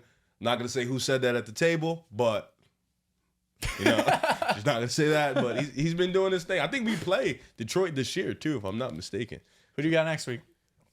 Jaguars. Oh, nice. And we're at home. Yeah, that's that. And then Brian's not playing. Stat. Yeah, TBD. tough. Need him to play. don't need him to play. I'm excited for that. Yeah, I think we got. I can't wait for the Washington game. I'm excited to see that That's gonna be because great. I think we'll probably be jockeying for the division. Dallas is always fun. We do have Detroit this year. I really believe that, and I think we have the Niners. I could check. I think double check that for me. But You I'm trying to take the excited. drive to FedEx? No, No, you wouldn't go to Washington? nah. I've never been. I've been there to party. No, I've been to Washington. I've never been to FedEx Field. What week is that? All right, let's look it up. You guys don't play Detroit, but you play Baltimore week 13, Rams week 12, Washington. You guys, after the Jacksonville game, Dallas week 11, Dallas week 10, Washington week 11, Rams week 12, Baltimore week 13, 14 Carolina, 15 Pittsburgh, 16 Washington, 17 Dallas. I need 5 wins. 5 wins and move me. So looking at these I'm not scared other of none of those upsets, teams, by the way. Shouldn't Cardinals- be. You got fucking We're not Jalen going. Hurts. Cardinals over Dolphins. Marvin Harrison Jr. got Maybe going AJ this Brown. game. Now, I had an epiphany. There we go. And we spoke about it on the fantasy reaction yesterday. Now, what immediately comes to mind when I think of Malik Neighbors is Odell Beckham Jr. I just think they have such similar skill sets.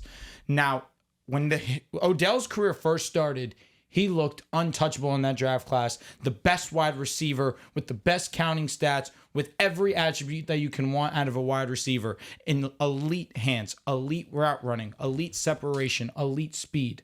Similarly, like we're looking at with Malik Neighbors, the hands part is a bit TBD right now. That's the one part of his game that needs refinement. But when you're getting the amount of targets that he is, you're naturally going to have a couple of blemishes, but inopportune ones we've seen out of Malik. So I see Malik and I immediately see Odell. Now on the opposite side with Marvin, off the rip for Devontae Adams, it took a little bit of time. He was an amazing elite separator, but he had a drop problem. And he did have guys in front of him. That's also a fair point. But there was always that belief that Devontae Adams can take that next leap because he's such an elite separator.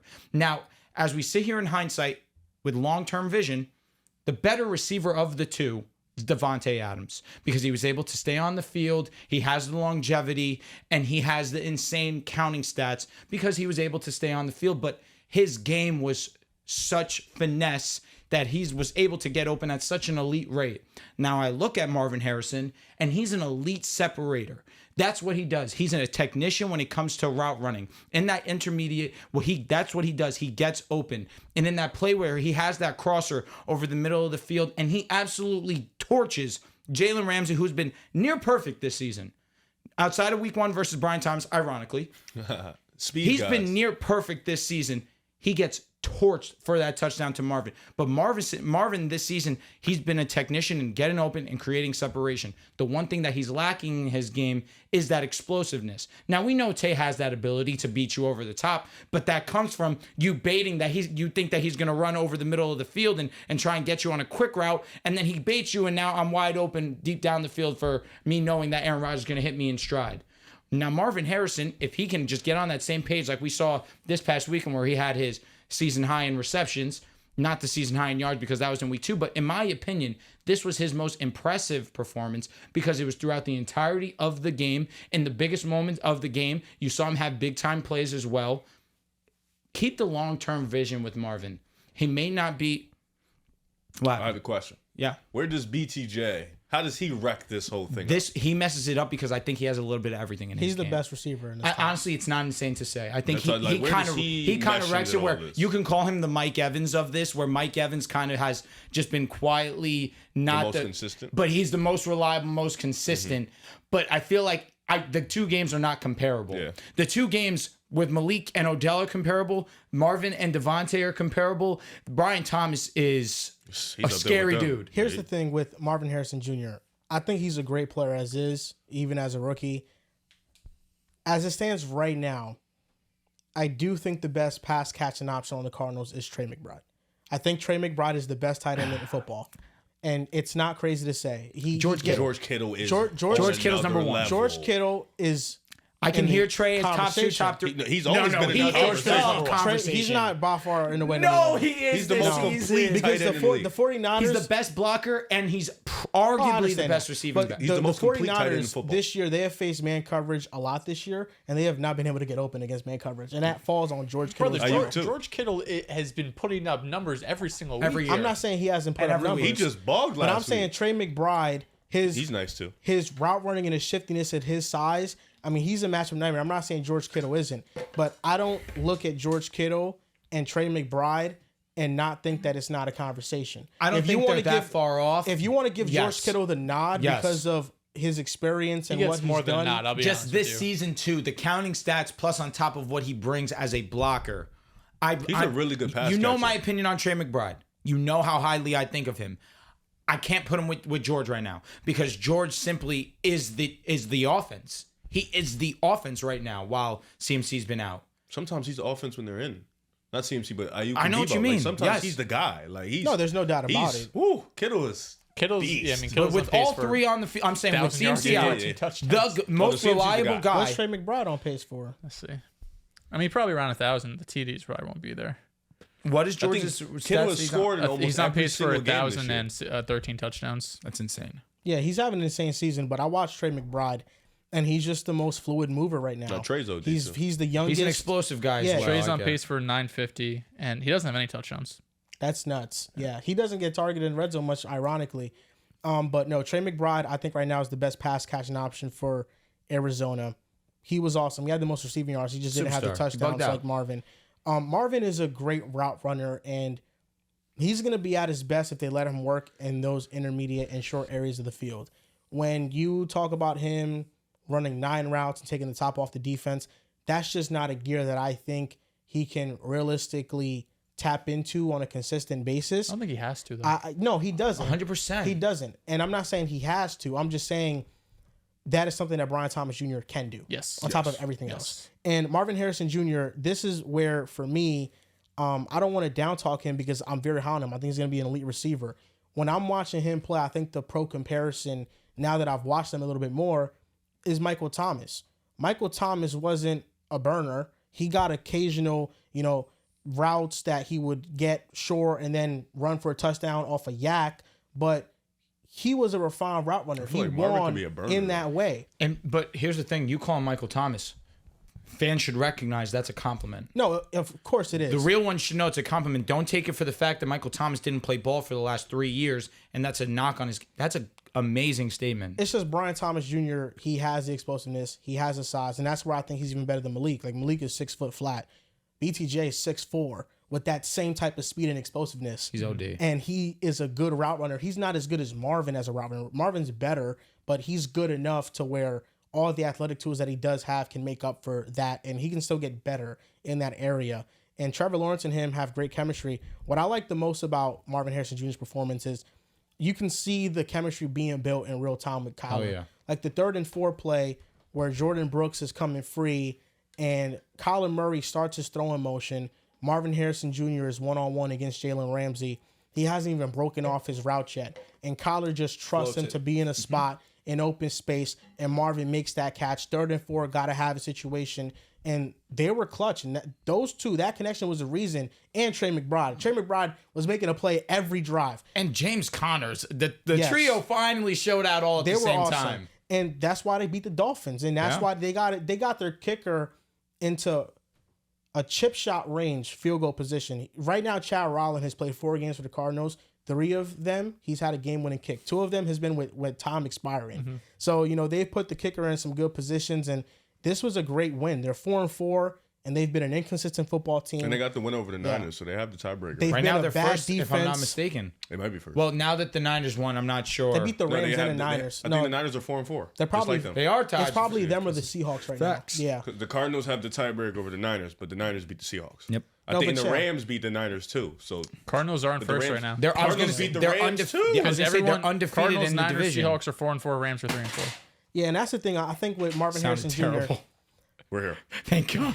Nobody should have been jumped to the conclusion that he's bad at all. Like, it was clearly that he was being misused. At the same time, I don't think that it's crazy or it's far-fetched to not think he is by far the number 1 receiver in class. We had him before the season. We have a 3-headed dragon draft. right here. We have Marvin, we have Malik, and we have Brian. You think Rome? He can get. We gotta wait. No, Rome is the Bears' best receiver. He is. He's better than Keenan Allen for sure. DJ Moore. I hate Caleb so much. I don't know. DJ Moore is. DJ Moore is. I don't know. Roman Doomsday is always open, baby. DJ be open. DJ was open. Marvin Harrison, though, I don't want to get it confused that just because he can't win over the top doesn't mean he can't be explosive, right? Because I think we think Malik Neighbors, BTJ, and they're some of the most explosive receivers in the NFL right now. But if you went and looked at his next-gen stats, you look at like his route tree, it's basically all crossers, in breakers, out breakers. You mentioned it. They're not asking him, at least in this game, to win over the top, which has been difficult for him. But Marvin Harrison right now, he has 345 of his yards are on targets 10 or more air yards down the field, 11th most in the NFL, first among rookies. So he's still able to, or maybe second among rookies, I don't remember. He's still able to generate those explosive plays, get chunk plays, just doing it in a different fashion because he's able to win, like you mentioned, beating Jalen Ramsey one-on-one, cross the field, take speed. He's had moments in his career so far where he's been able to run away from defenders. It's just been crossing, not going straight up and down because, I think there's a reason why he didn't want to run a 40. He probably would have been like a 4.48 guy or something like that. And it wouldn't, or 4.5. Yeah, it wouldn't have looked great for his potential draft stock. So just because he can't win one-on-one down the field, just going on a vertical, doesn't mean he can't be explosive. He could still get chunk plays for this Arizona team. The last thing I want to mention with these upsets is that the Browns beat the Ravens. Jameis had 334 yards, Crazy. 3 touchdowns. No picks. Really a great, awesome game. He had 3 turnover-worthy plays in this game as well. Oh my God! They just didn't Hold get on. capitalized on. I just had a tweet about Honestly, first that's drive, very on brand for the James. first drive in the end zone. Just he goes ... Terrible pass to no one. Then you have the bad drop by Kyle Hamilton. That's just off the top of my head. Ravens 3 dropped interceptions. Right. There's only one other instance with at least 3 interceptions in one game. Can you guess who it was? 3 Patrick dropped Mahomes. interceptions in one 3 game? dropped. Yeah. Definitely Mahomes. Is it Mahomes? The Ravens again. I'm dead. Against the Bills in week 4. Ravens have 8 dropped interceptions on the season. No defense has more than 5. No, it's insane. And I think the most worrying thing about the Ravens right now, that's just bad luck, but their defense is 26 in EPA per play. They're allowing the most passing yards. They have allowed the most passing touchdowns, the most passes of 15-plus yards, the most fourth-quarter points. This is the defense that they have a tendency, at least this season, to collapse in a big way. I think that's very worrying for how we look at them. Like in the playoffs, is this the version we're going to get of their defense? And if you are baking in Lamar underperforming in the playoffs, which has kind of been a consistent theme of his throughout his career. Not this year again. How does it look? So I feel like the Ravens right now, it's just the defense that is worrying me the most. And I know that they beat the Bills by Smoked them. They did Dominated. smoke them. They won't do it again. I still like the Bills better. In a playoff situation, I'll take the Bills. No, listen. In my eyes, I'm staying firm on this. To me, in the AFC, there's one contender. and it's the Chiefs. I still stay firm on that. If the two were to match up, I'm going with the team that has the better run game. Although James Cook, one of my favorite players, has been amazing this season, he's not Derrick Henry. And we've already seen what Derrick Henry can do to the Bills. And that Bills defense, especially that rush defense, is weak. At Milano, baby. It's weak. He's coming back.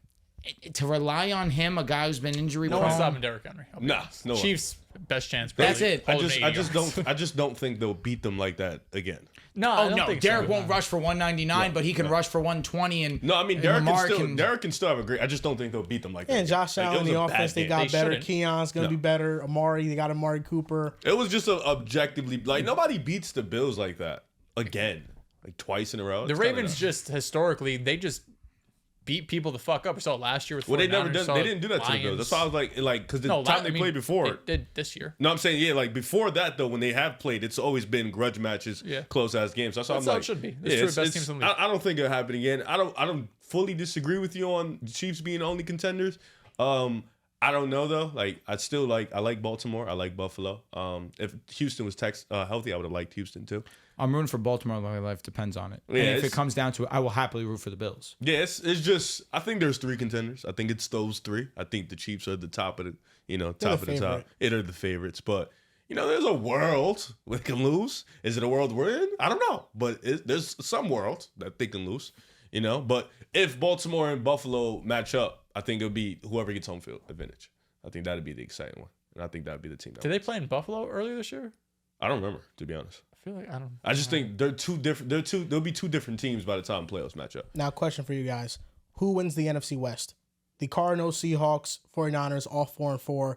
The Rams, 3-4. Who wins the NFC West? So, like, based off my whistle video, I'm going to go to the Niners. Got to stay consistent here. I'm going to go with the Niners too because they don't have their secret weapon back, and he's coming back in 2 weeks. Mm-hmm. I would still probably go with the Niners, but if you guaranteed me Cooper Kupp, Puka Nacua stay healthy, tough. I think I'd go with the Rams. If the Niners still win the division, what does that say about Ayuk's value? Chill. He just got a torn ACL. I'm asking. But torn ACL. I'm asking. Gotta be kind. It's just a genuine question. A good shout out that he got his money, so he's okay. Okay, fair enough. He's okay. He's good. But now let's ask the hard hitting questions.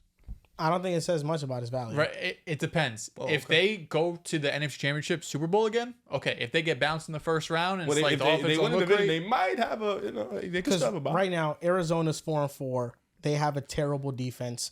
And their schedule actually lightens up, so I think they have a chance to make They a could run lose at some of this. them games though. The Rams are looking really good, and I long as wouldn't they're be healthy, shocked they're if they fine. make a run. I'd be thrilled if the Rams did it. As long as they're healthy, the Rams are the fine. defense is still very young, although it's shown promise. Still very young, so that's one thing that kind of worries me. The Niners are trying to stay afloat without CMC. If and when CMC comes back, I think it's the Niners and everyone not else. just CMC. It's like they're losing guys every game. But when CMC comes back, the field opens up for everyone should else. also get Jawan back too, who is a big part of that offense when Ayuk was hurt, Debo was hurt. And then with Seattle right now, I think their defense is not playing that well right now.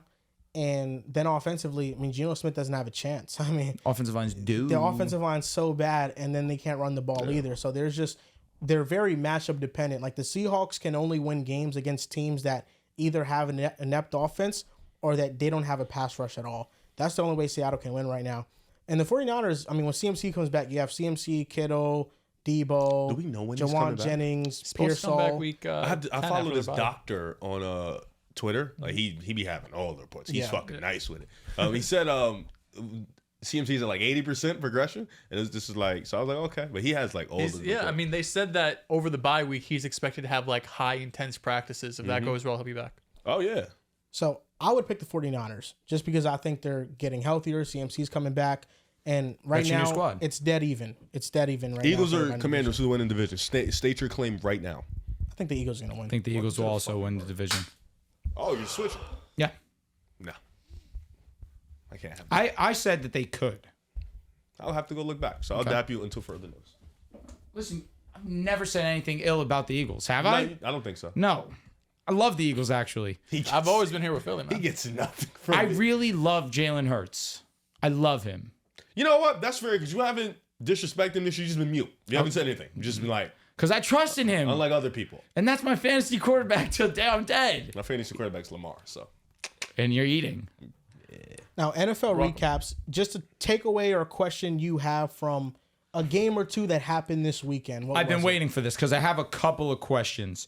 Now, my first question, ironically, stems from the Eagles. Now, mine is, why does Jalen Hurts only get criticized when he plays bad, but never praised when he plays well? Kuminga moved to the bench. Sorry. I don't know. I don't know why you're looking at me. I'm the one who's usually defending him. You didn't say anything these last 3 weeks. I'm curious. I think one of the first things I said on the podcast was how great Jalen Hurts has been. I don't remember. Didn't watch that part. Missed it. Because he gets called corny when he comes up with quotes. He did come up with a new quote. And he cooked. He did cooked. cook. He cooked beyond belief. Was it that good? The fool, a fool is only a fool. He's been a little quiet last 4 or 5 weeks, you know. You're the one that sent it to us, Joel. I did. I don't remember what it was. See this guy? He's a fake fan. This guy So I didn't fell off, memorize his quote? Now I have to. Okay, here we go. A fool isn't a fool for making a mistake. A fool is a fool for refusing to learn. I'm going to learn from the things that went wrong last year. That man spit. To answer your question, I think because I just feel like you could have just cut out the first 2 sentences, and it's valid. What do you mean? I'm just going to learn from the mistakes I learned last year. there's a lot of fluff. No, a fool isn't a fool for making a mistake. A fool is a fool for refusing to learn. That's I think that first the bar. No, that that's first the quote. sentence is, I know. That first sentence is key. I'm saying like the Not a lot of answer, second sentence answer is could really have just key. been like the last part of that quote. But no, he's showing that making a mistake doesn't, that there's nothing wrong with making multiple. mistakes. That's human. Human nature is making about mistakes. learning. And he's But you're- learned these You're last- only a fool if you keep making that same mistake hasn't over and made a over and mistake. over. I'd be happy if every week we have a Jalen Hurts quote breakdown segment. I would love to do We that. just have a Jalen Hurts quote and we just break it down. Yeah, be funny. You want to I'd break this absolutely one love down to right do now? I would love to You do want to that. read I it? just did it. We got to do it again because now we understand this is a thing. A fool is not a fool. You got to introduce it intro like it. Jalen Hurts quote. Breaking down the new hot fire Jalen Hurts quote. They like to call him corny, but when you spit heat the way that Jalen Hurts does, sometimes you got to give it some acknowledgement. Let's listen to the new quote. Here we go. A fool isn't a fool for making a mistake. A fool is a fool for refusing to learn. I'm going to learn from the things that went wrong last year. Now, He could have cut it. it's very simple as this. You're most definitely a fool if you don't take lessons from the mistakes you made. A grown man realizes I made a mistake. To be better as a man, I take this mistake and I learn from it. Kind of goes into what Jans was saying. There's no failures because if you fail, you can learn from those failures. Now, Jalen Hurts may have failed agree. last Giannis year is- when they lost in the first round of the playoffs. Yeah, Giannis They is may going have crazy for that. failed when they lost in the Super Bowl. But he's starting to learn when he's failed in the first few games of the season where he struggled to play well. Yeah. Since the bye week, we've seen a near flawless Jalen Hurts. I don't We know definitely about you failed in the guys, Super Bowl. but the way that this quote, We did. We failed in the Super Bowl. not- yeah, for 100%. We failed like shit. Defense did. I don't know about you guys, but when listening to this quote, I feel like what Jalen Hurts is trying to tell us is that he just can't make the same mistake twice. Yeah. I think that's pretty much it. And, you know, in his play, he kind of hasn't made the same mistake twice in these Geno recent Smith weeks, still right? better than him? Yes. Oh, yeah, you got your fucking mind. is. That Yeah, shit you gotta died remind- I wish fast. Geno Smith had this situation, brother. Oh He's my the God. most pressured quarterback Yeah, he in the just league says right DK now. Metcalf, Tyler Lockett, JSN, and Kenneth Walker. Oh, Sure, He DK fuck. has didn't no play last time. game. All right, my next question. Why doesn't Bo Nix get glazed for destroying bad defenses the way Caleb and Jaden have? I can't answer that. For I you. don't know. I mean, He's I 25. just don't think anyone's, yeah. We don't care. Because So- Jaden has 11 total touchdowns this year, and he's Offensive Rookie of the Year. Now, I'm not standing here saying that he hasn't changed the Commanders' outlook. He most definitely has. But I'll tell you one quarterback who has more total touchdowns than him. Talk. It's the guy who does not get spoken about So why don't you as speak much. about him? I'm asking you guys the question. Why doesn't Bo Nix get praised the way that Caleb and Jaden have for playing the way that they have against bad defenses? Because I think both of those quarterbacks have looked better than Bo Nix, regardless And of the stats. what kills me about that is, has Caleb? Jaden has for sure. Jaden think Caleb definitely has. has. I think Caleb's highs have definitely been higher than Bo Nix's highs. But what are his highs? His lows are pretty low. Game against the Jacksonville. Panthers, who looked better, right? It was kind of what, like, they both played amazing. I look at what Bo Nix was able to do in the pocket. Who he has as his weapons also, it cannot be understated. You have Caleb Williams in the best situation coming into the season. We spoke about weapons-wise, at least, because Shane Waldron obviously is a negative. We know that. sucks. Play calling's bad. Offensive line's definitely sketchy as well. But the weapons that Bo Nix has drastically are worse than what Caleb has. That's kind of where it evens out for me. Now, you want to talk about highs. This game versus the Panthers was a flawless performance, a near flawless performance by Bo Nix. Now, Caleb Williams has not played a high-level defense yet this season. He has not. Outside of the Houston Texans. Well, the high-level defense that we played against. Too, week 1. Fair. I definitely should count them, but they're just a bad team. There's a great defense, though. No, agreed. No, they're a bad team, but a great defense. That's why I didn't count them. Week 1 was muddy. The win. Bo Nix plays like shit against the Seahawks when they were actually healthy and decent defense. Plays like shit against the Steelers, his first 2 games of his career, and automatically he's not a starting level quarterback. He has no business being a quarterback in the National Football League. But then when he finally eases up again, or when the schedule finally eases up, and he goes up against bad defenses, i.e. the Buccaneers, the Raiders, now the Panthers, and he plays very high-level football, what is there to say? He's playing good. Because Caleb has gone up against bad defenses and still has not played well against the Commanders. He played good football in the 4th. For the first 3, horrendous. But if that were Bo Nix, it would be very loud. I think Bo Nix played well against the Panthers. I think the positive sign was the middle of the field throws. I think he was really good over the middle field. Definitely. And that is what he was advertised to be, just an accurate quarterback and distributor. And he had some deep downfield throws that were impressive. And the touchdown to Troutman, I thought was the best throw of the day. It beat coverage. Moved me. Did you get a chance to see that? Oh, dude. Defender in his face. The one-handed catch? Yes. I'm sorry, that Bo Nix game versus the nuts. Saints is just stuck in my brain. It was so bad.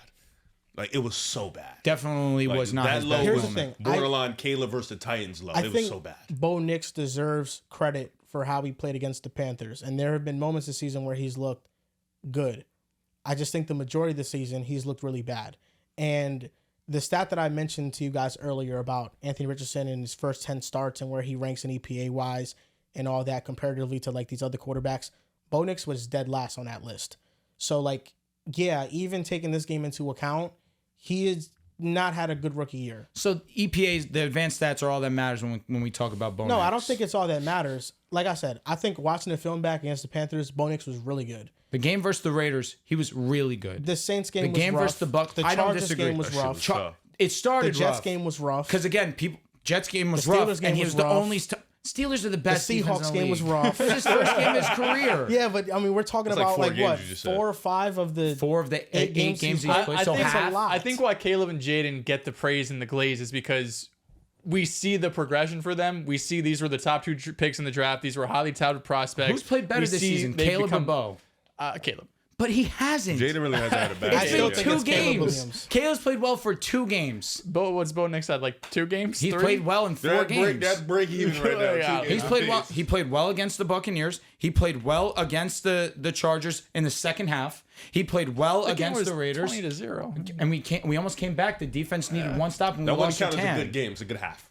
Yeah. So then I can't count this fourth quarter for Caleb, right? It's just a No, bad hell game. no. Right? You don't Just count a that. bad No, game. don't This count game that. was bad. From Okay, Caleb. Don't count that shit Agreed. at all. So then Jaden week 2 versus the Giants, right? Like you should have went out there and That was you a should have great played game. better. That was a great game for Jaden. game. Yeah. No touchdown scored. Great game. Yeah, no, it was a great game. And week 1 versus the Buccaneers, who played better? Caleb or Jaden versus the Bucks, or Bo Nix versus the Bucks? No, I think Bo Nix played better. Because but even Jaden though wasn't bad first in that game, game of Bo Nix's career, that doesn't get excused. Going on in the second game of his career, going up against the Steelers, that doesn't get excused. Jaden hasn't That's had kind a of my bad game issue. this year. Jaden's him. Jaden's number 1. But when it comes to statistics, who is number 1 in every passing category this month? Bo Nix. But looking at Caleb, I thought the Tennessee game was bad. Houston game was bad. The Indy game was so-so. It was okay. Yeah. It was so-so. Again, that's another one. He gets a half, maybe? Yeah, it was so-so. That's why I say it's so-so. He was good against the Rams. He was good against the Panthers. He was good against the Jaguars. And then I think he was bad against the Commanders. That's like what? 4 out of the 7 games, he was good to great for 3 of them. And the Indy game was like so-so. So Bo Nix in the month of October, he's number 1 in passing touchdowns, number 1 in interception touchdown ratio, number 1 in passing yards, number 1 in rushing touchdowns. He's tied first in wins. Also, for being the check down guy, right now he's top 10 in air yards, which is hilarious because our weapons are not good. Cortland Sutton, shout out to him. He finally had a great game. Bo Nix's stats in just the month of October. Forget about just rookies. He's tied for 12th in completion percentage, 12th in passing yards, 4th in touchdowns, tied for 8th in touchdown interception, 10th in passer rating, and 10th in ADOT. And every quarterback this season's had 4 touchdowns in a game with 0 INTs and 70% completion percentage. Lamar Jackson, Jalen Hurts, Josh Allen, Baker Mayfield, Kirk Cousins, and Bo Nix. It's just, I need a little bit of respect, not just, oh, he's 24, he should be doing this. He's a rookie. That's all I'm saying. No, the respect is that he played great against the Panthers. And I the think Bucks that's the respect. and the Raiders. Yeah, I mean, really, the Panthers game was his best game of the year. Easily. I think that's Easily. And should be for, most people's best for game me, of what the film says about him, I just think his footwork can get wonky at times. I don't think he throws with the same base. But the Panthers game, it was the most consistent I've seen him. It was, yeah. In terms of being level or being set-footed. Yeah. Also, like, you see quarterbacks have these like little hops in the pocket to get to different platforms, and I feel like with Bo Nix, it's kind of like strides that he takes. Like, he just like, if he's here, he like is here. He just jumps to a different spot. So I feel like he just has to work on that stuff. But yeah, I mean, if he continues to play well, it's a good outcome for the Broncos. Just, you know, a solid quarterback. But the reason why I didn't talk about this game much really was because it's the Panthers, and Marcus Mariota looked flawless against the Panthers last week. We sung his praises, and I really love Caleb. We sung his praises against them and the Jaguars. I just want that same energy. The Panthers game, I was like, I don't really care. The Jaguars game was really good. The thing is, you want to see a rookie play well. Yes. So yeah, we care. Of course. But yeah, that's the thing with Bo Nix is like he's playing well, and we just have to see if this continues. I mean, you got Agreed. the Ravens this week, so we'll see. Should be able to play well against the Ravens. Play well though. against that's, them. that's the passing defense you could And take our advantage offensive of. line, I want to give them some love. They've really shown out. Shout out to McGlinchey for coming back and really holding it down since then. I mean, if Bo Nix is playing well, this is a playoff team. You look at the And- Broncos' schedule; it's pretty easy. We'll see how that goes. I'm definitely Mojo, trying I to. have to pay. Okay. I have to pay. Actually, you can honestly keep talking. That's okay, bud. Lock in. Are you gonna go over the Broncos' schedule? No, Oh, who do they have though? It's a pretty light schedule. it is pretty easy. And you're what, 6 and 5 5 and 4, and 3. right? 5 and 3 right now. Mm-hmm.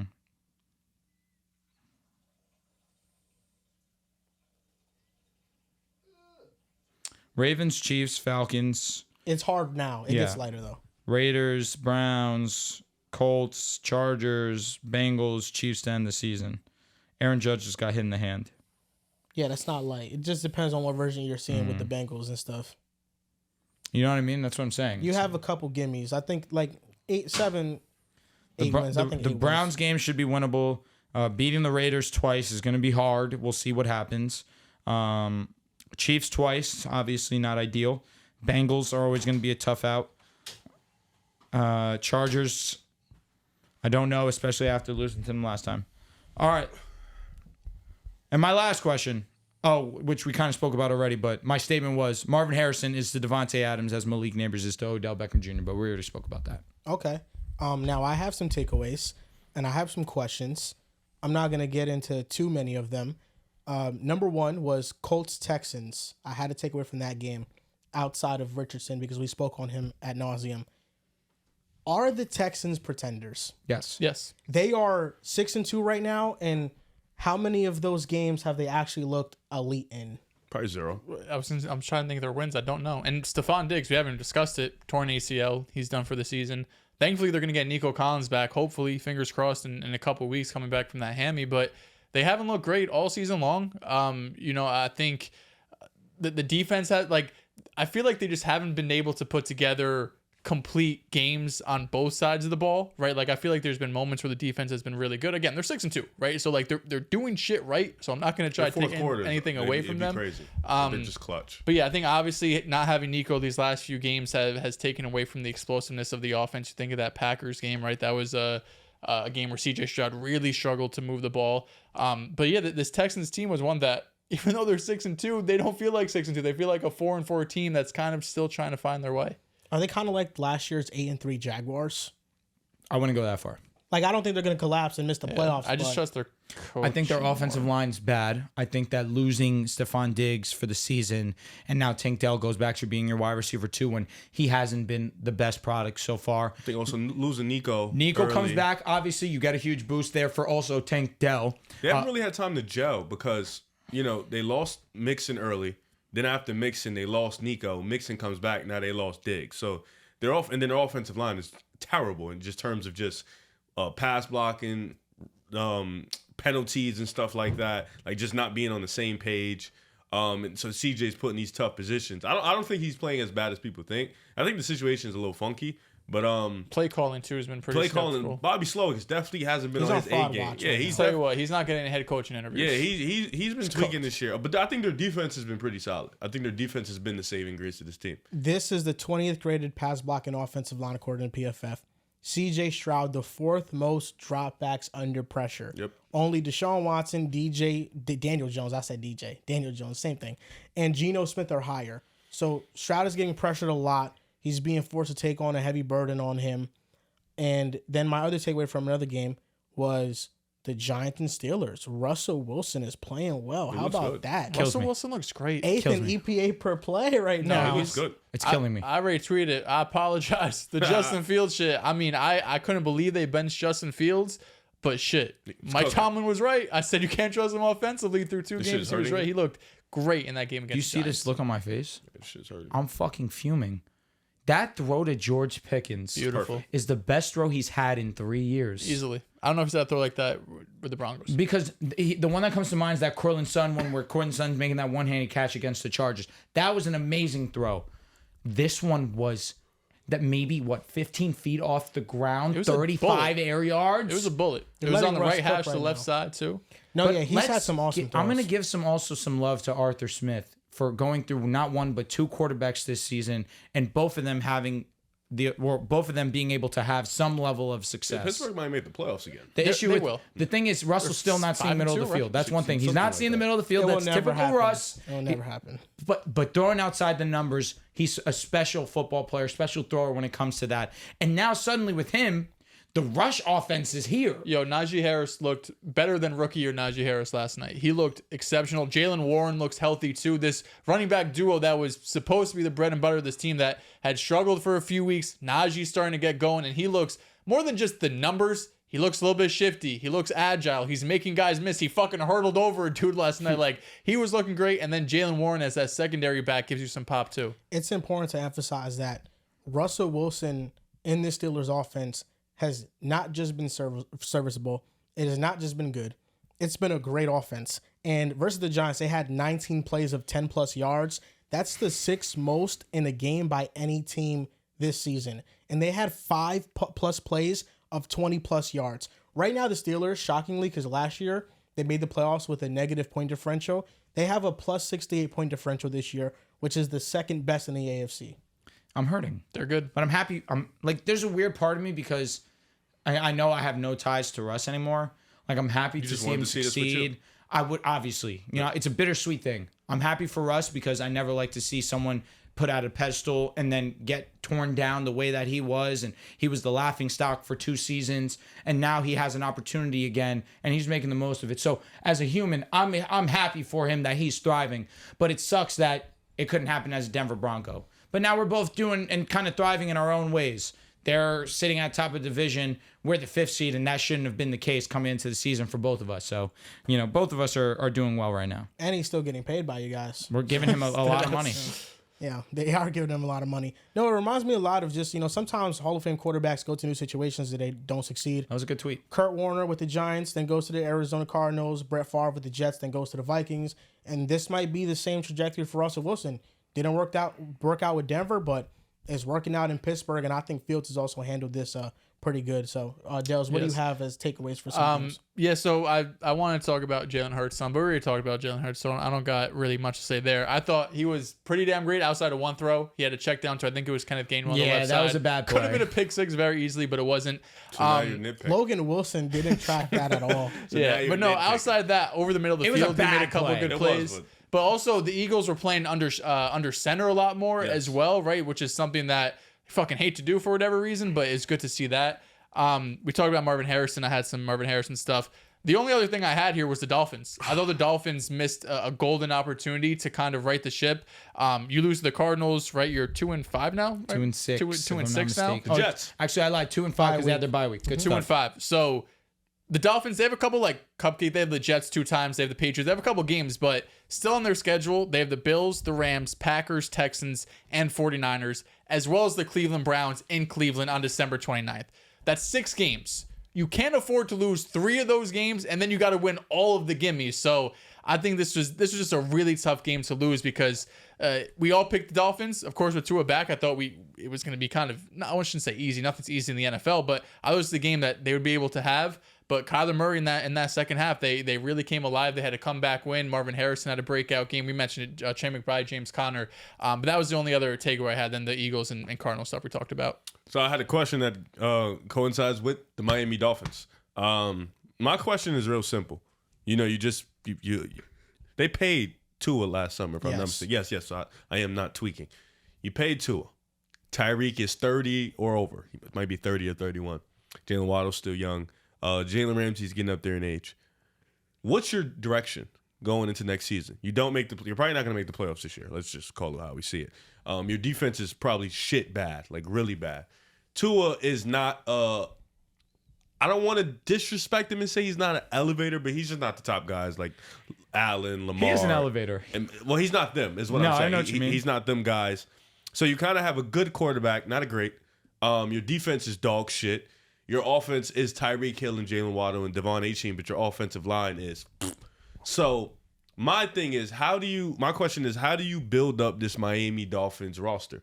How do you get it to where it can be competitive, it can compete with the top echelon teams, or even just get consistently to the playoffs? Because they haven't been able to do that. They've made one playoff game in 3. They played one playoff game in 3 years. Two. Yeah, they had the Skylar Thompson game. Right. 2 playoff games in 3 years. So you had an opportunity before, but then you folded at the end of the year. So my question for Miami is just, where do you go from here? Like, what do you do next offseason? You're probably going to be strapped with some cash. You're probably not going to have a ton of money. Your defense really has holes that needs fixing. You thought you did that last offseason when you brought in a couple guys. You didn't do that.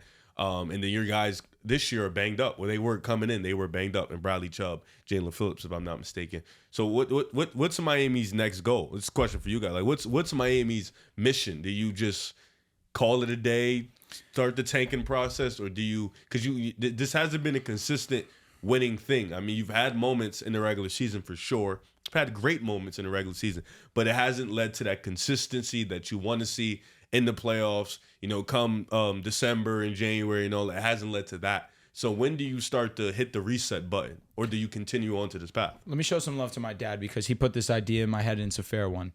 You're 2-4 right. 2-4 right now. Excuse me, 2-5. I apologize. 2-5 right now. You play the Buffalo Bills coming into this week. You go 2-6. They play Buffalo this week? I believe so. Yes. Oh, okay. They do play the Yes. Bills. In Buffalo? In Buffalo, yes. Woo! Now 2-6. I agree. And now that's the thing. I'm going into that with the idea. Miami most likely loses this game. Do you go the smart route? This season's done. Yes, you should.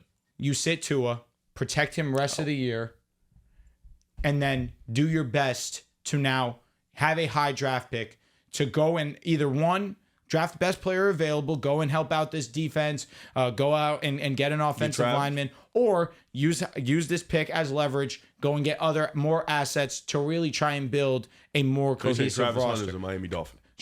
I don't think they're going to have the number 1 pick. No. Okay. But Will Johnson. Along those lines, you lose against the Bills, and everyone's estimation, the season's over. You needed this game versus the Arizona Cardinals. I know there's a lot of games left, but the games at the end of the schedule aren't easy either. You have the Green Bay Packers. You have the Texans. Listen, with the way that the Browns play with Jameis Winston, that's now not an easy game, funny enough. There's difficult games at the end of the schedule. You play the Jets also week 18. You play them twice also down the stretch. I think that you're looking at that one like, hey, this might be our easiest game. But regardless of that fact, I agree with you. I don't think that this team is ready right now. The defense has too many holes, especially the rush defense is not that great. And now once Tua comes back onto the field, their saving grace has been this pass defense, and now their pass defense is getting torched for the first time since week 2 that Arizona has showed us any type of life. The defense was always a little fluky, fair enough, and I don't disagree. But my point being is, You mentioned the Dolphins blew an opportunity. I agree. I think the Dolphins got complacent, thought they had this one in the bag, and then they started getting careless. You mentioned it when we spoke before. Tua has the miss snap that gets launched over his head, and him trying to be safe, not go and pick it up. Makes sense. I'm not trying to pick this up because now people are jumping on me. I have a chance to get injured again. It's going to be a safety regardless. I booted out of the end zone. They get 2 points. Now my defense just has to hold like it did in the first half. Defense doesn't hold. They end up scoring a touchdown, go for 2. They don't end up getting it. Then Dolphins end up scoring. Chargers answer right back. Cardinals. Thank you. Excuse me. Cardinals answer right back. You have an 8-play drive that leads to 0 points, and you end up getting off the field. And now you have 4 minutes to get a stop on the Cardinals, and you can't do that. You can't get off the field. They end up kicking a game-winning field goal. They got complacent. They went into cruise control, and you can't do that when you're a 2-4 team. And that's what inevitably happens. So I think that it's fair to have those takeaways. And I think that after this Bills game, we'll start to see a lot of moves put into place. Or at least I'd hope so, trying to plan for the future. But agreed, another year older of Tyreek Hill, another year of Raheem Mostert. He's most likely not going to be on the same player next season. But there's positives. Achane looks awesome. Achane is OD. You know, the pass defense has been pretty great up until this point of the season. There's certain takeaways to have. Tua's back. That's obviously huge. You weren't anticipating that. So it's tough sledding for the Dolphins right now. I think you need a bit of a rebuild. Like, obviously, with this team, you're never going to go into full rebuild and win like 3 games. You're just going to be too talented to do that. But you need to, for some of these veterans, Calais Campbell, for example, like I think there's some guys that you sign like these 1-year deals or extended guys that maybe are a bit past their prime that you should try to find replacements for if possible. Again, like there's some contracts, like you just signed Jalen Ramsey, you're not going to have that. Tyreek Hill, not that you're trying to by any means. But also just like kind of big picture view for the Dolphins. Do we think they're like really built to win playoff games? Like outside of having the number 1 seed, are they built to go into Baltimore? Are they built to go into Buffalo or Kansas City and win games? Like, you guys know how much I love offense and Mike McDaniel and what he does in terms of creating space and easy reads for this offense and chunk plays, and all of that is great for the regular season. But once you get into the playoffs and you see fucking Derrick Henry is able to carry, you see Josh Allen being 6'5", being able to be Superman, Patrick Mahomes doing the shit he does, that's when I just really question kind of the not the mindset, but just like the identity of the Dolphins, which is like, we're going to be a team that can score 30 points with speed and with offense and all of these things that work great in September and October.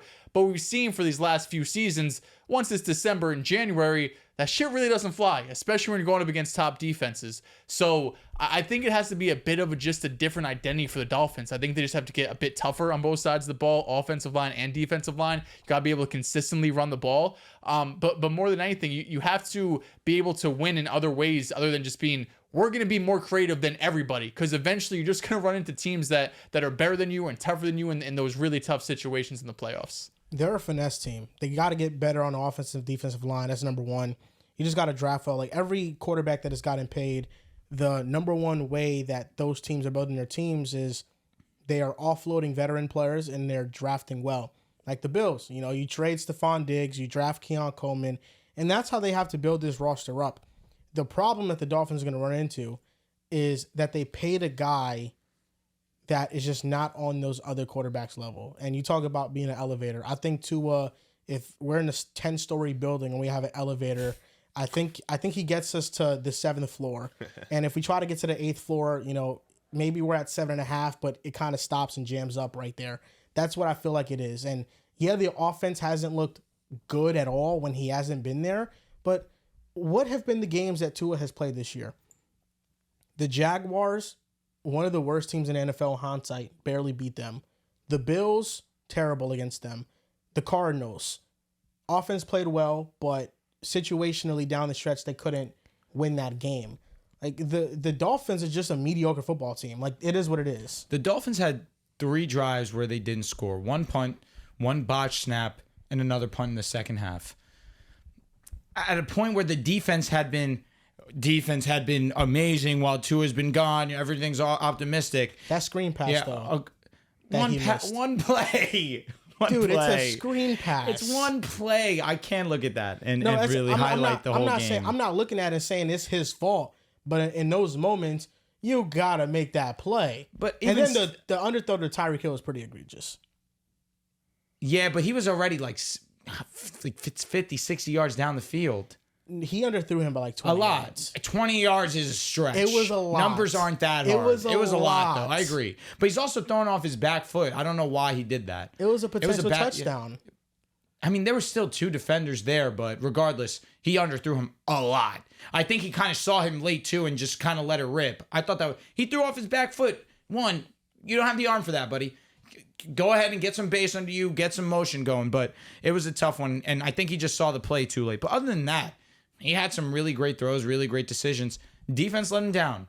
And I feel like I find myself saying that often, but in this situation, you have 3 drives where you don't put points on the board and you lose the game. To me, I feel like that's not on you. Mm-hmm. But the run game looks sick. 27-28, right? Yeah. Achane, when Tua is on the field, he elevates Achane. Absolutely. He elevates all these other guys. I feel that's very strong. They just have to draft well. That's pretty much what it comes down to. Yeah, I mean, you can say that for every organization. The last one I'll have out there in terms of takeaways, what do the Dallas Cowboys do from here, man?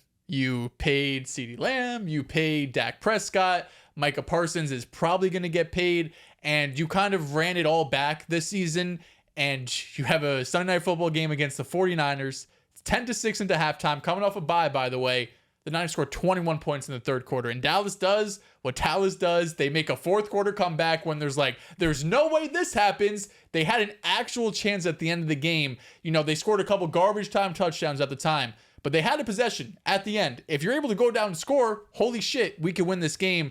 They go 4 and out. They don't get, I don't think, a yard on that final drive. So I'm looking at Dallas. We know the issues with Jerry Jones. We know the issues with the front office in terms of how they pay their players, what players they play, their lack of urgency at times. Jerry Jones has already come out and said, we're not making any moves at the trade deadline. The fact that you were cool going into the season with Rico Dowdle, Zeke, signing Dalvin Cook, red alarms. We tried saying it. Red alarms goes back to bite you. Seems this like is a fuck you. terrible Dak. run game.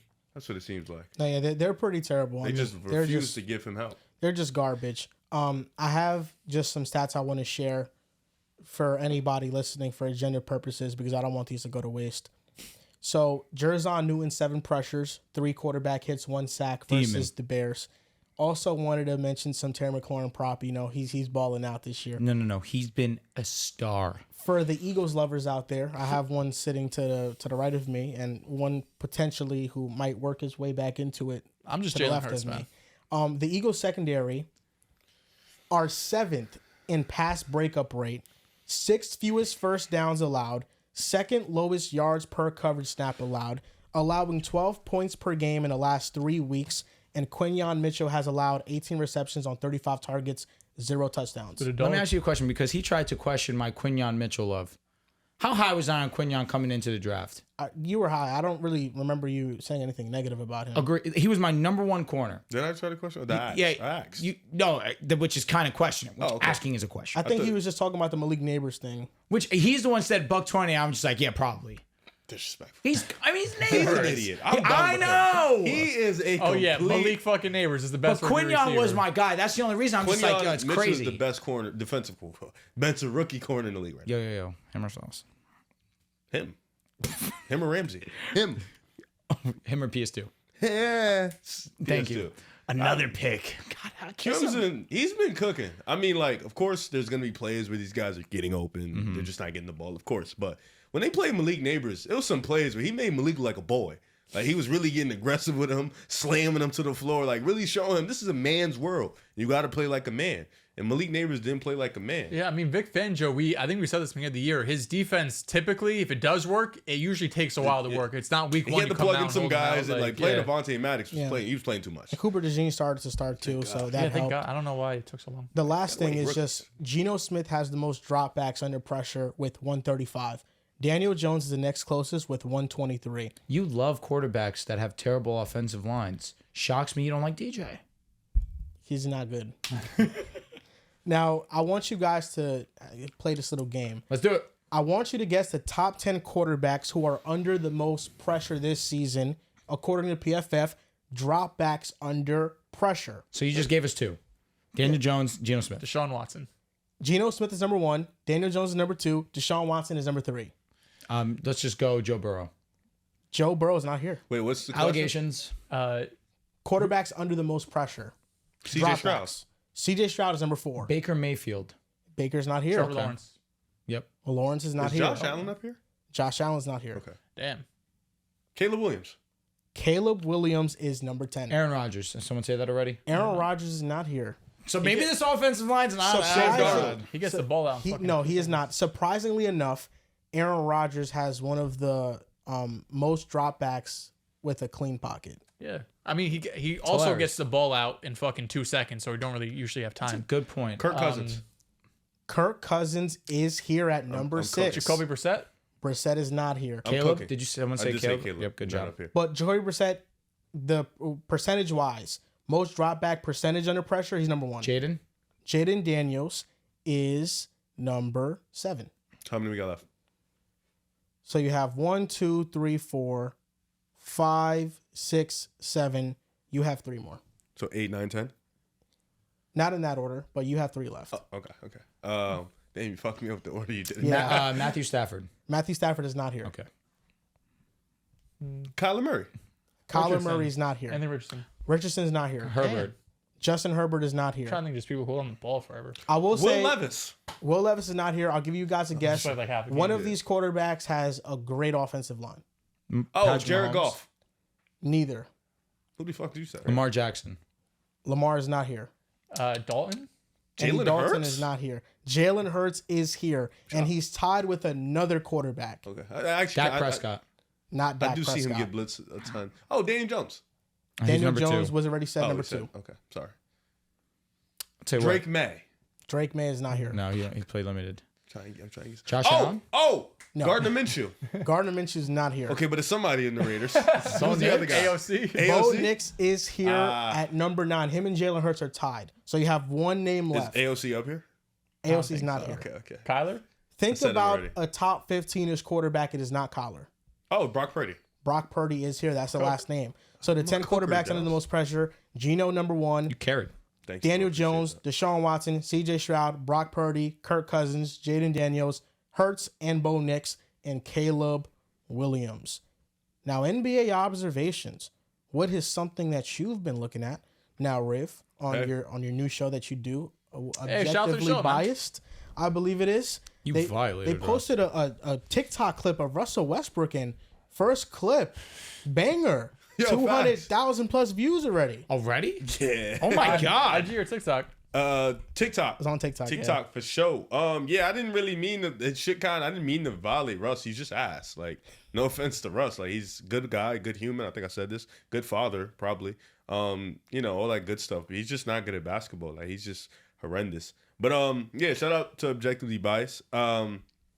River Academy's still here for people who are gonna ask that question, because I know people are gonna ask that question. I just was on the phone with John yesterday trying to figure out how I can implement videos in. So I think Okay. I got an episode coming up that's gonna have some videos in, and I Like think I'm clips? clips in, Tough, and that's I'm tough. excited about that. I've been working on that. But Really just- emphasizing the academy and Riv Academy this time around. Joel, you get this shit, man. So I'm excited for that. I have told you on multiple occasions, pick a team.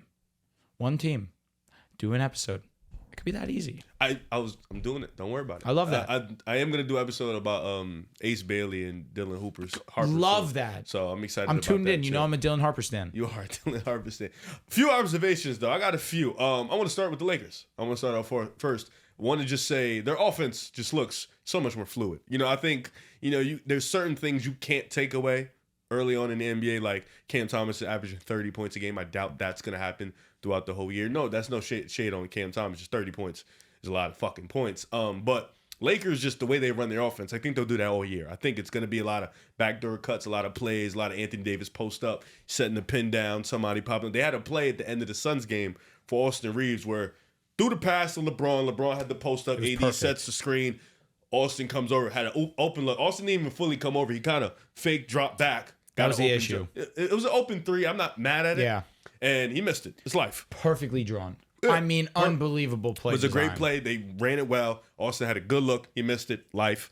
But just the way the Lakers are running offense, I can see it being a top 10 offense. Hell I can yeah. see it really legitimately having some good positives. And then the way JJ is just going in the half, like he's done more in 4 games than Darvin Ham has done in 2 years. Like it's been that, like even what Darvin Ham is doing over in Milwaukee, he's still doing more. It's the worst coaching staff in NBA history. Arguably. It's so I like the Lakers offense. I think even last year, their last 35 games, they finished as a top 10 offense. They were really 5, right? Probably we like closed really the season very well. Yeah, they were really good off. The offensive pieces are there. I think their defense is going to be some trouble, but their offensive pieces are there. So I love the fact that JJ come in, they've implemented the system. I think that sticks. A couple other things. Darius Garland having a good game against New York. I think just highlighting what he did on both ends of that game was really impressive. Like he really showed efforts on the defensive end, had a good ass block against Brunson late in the game. And then offensively, just being that sidekick, that secondary guy. Been waiting on it. He was honestly the first guy for that game, but just being that secondary guy for Donovan Mitchell, I think that's what you kind of wanted from him last year. And he was in and out the lineup, dealing with injuries, dealing with personal stuff, couldn't just find the shot. And he talked about how this year he's coming with a different mission. You can see he looks a lot bigger, a lot more stronger, more aggressive. And that's what you wanted to see from him. And I think that game really was important for him because he did play like shit the last time they played the Knicks in the playoffs. And the Knicks have kind of owned Cleveland, kind of in a sense, in the last two years. And the way the team in general just looks much different. They look a lot more composed. They look a lot more disciplined. Evan Mobley looks really good offensively. He looks like he's taking the initiative on the offensive end to get it going.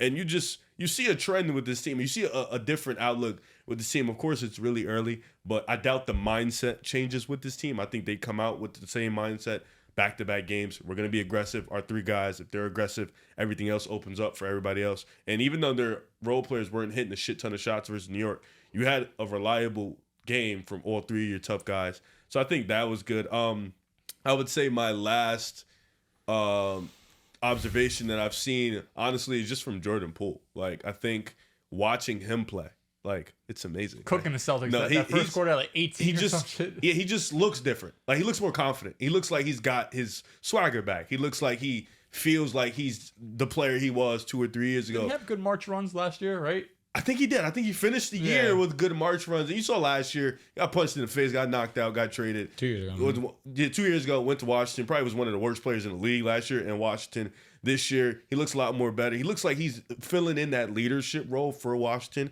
And, of course, side by side, Bilal Coulibaly has looked really good in the ball handling department, just making plays. Defensively, he had Trae Young in a box last night or 2 nights ago, whenever it was. That game-winning shot, he fucked that up. No, he did, yeah. Defensively, he's been amazing. As a secondary creator, he's been solid, too. As a scorer, he's been okay. I think those two, I think it's been really good to see Washington. I've watched a shit ton of games. I did have one more. Portland. Portland's interesting. I think Portland has a lot of young players. Cute players. No Diddy. Nah, whatever. Scoot's coming off the bench now. Yeah, well, he came off the bench last year when Simons was hurt. If he ever figures out the jump shot, he's aggressive. Yeah, and that's one positive. Me and Drew were talking about it. He does still struggle a little bit finishing at the rim, but he is being aggressive. Can we get some more Klingon minutes? I would love more Killian, but Aiden's been playing solid. Yeah, and I think Kamari's been really good for them. Simons is solid. The team has a lot of. I wish they had a better coach. I think that's the thing I'm waiting for. Like for them to get a better coach, a better development team. They don't even have Shaden Sharp back, so I want to see how he looks with this team. But I think this team has a lot of cute young players. I think the young core is nice. It's missing something. I don't know if it's missing the guy or the coach. Maybe both. Could be both. But it's definitely missing something, and it's fun to watch them play. It's fun to really see how they develop. But at the same time, I do think they're lacking in the development part. Like you look at Orlando, they have a coach and they have a foundation with their young players. They all fit together. You look at OKC, they're loaded with young players and they're really nice and talented. Even going to Indiana, the role players kind of fit what they want to do within their system. With Portland, I don't know what their system is, and they're trying to figure that out with their young players. And at the same time, some of them feel a little bit redundant. But those are the few things I got from the 3, 4, 5 games that we've been able to watch. I'll piggyback off a few of those. Now, number one, of course, I'm talking about the Lakers. I didn't even put anything for the Lakers, but I just got it. Of course. I was shocked you mentioned them because, but I respect you showing my team some love. Anthony Davis, highest usage that he's had since being a Los Angeles Laker. We've been waiting on this. And I want to give a lot of credit to JJ Redick for recognizing this should be an Anthony Davis-led offense. LeBron is 40 years old. It was a matter of time before the baton was passed, the torch was passed to Anthony Davis, and he's been a star, a superstar.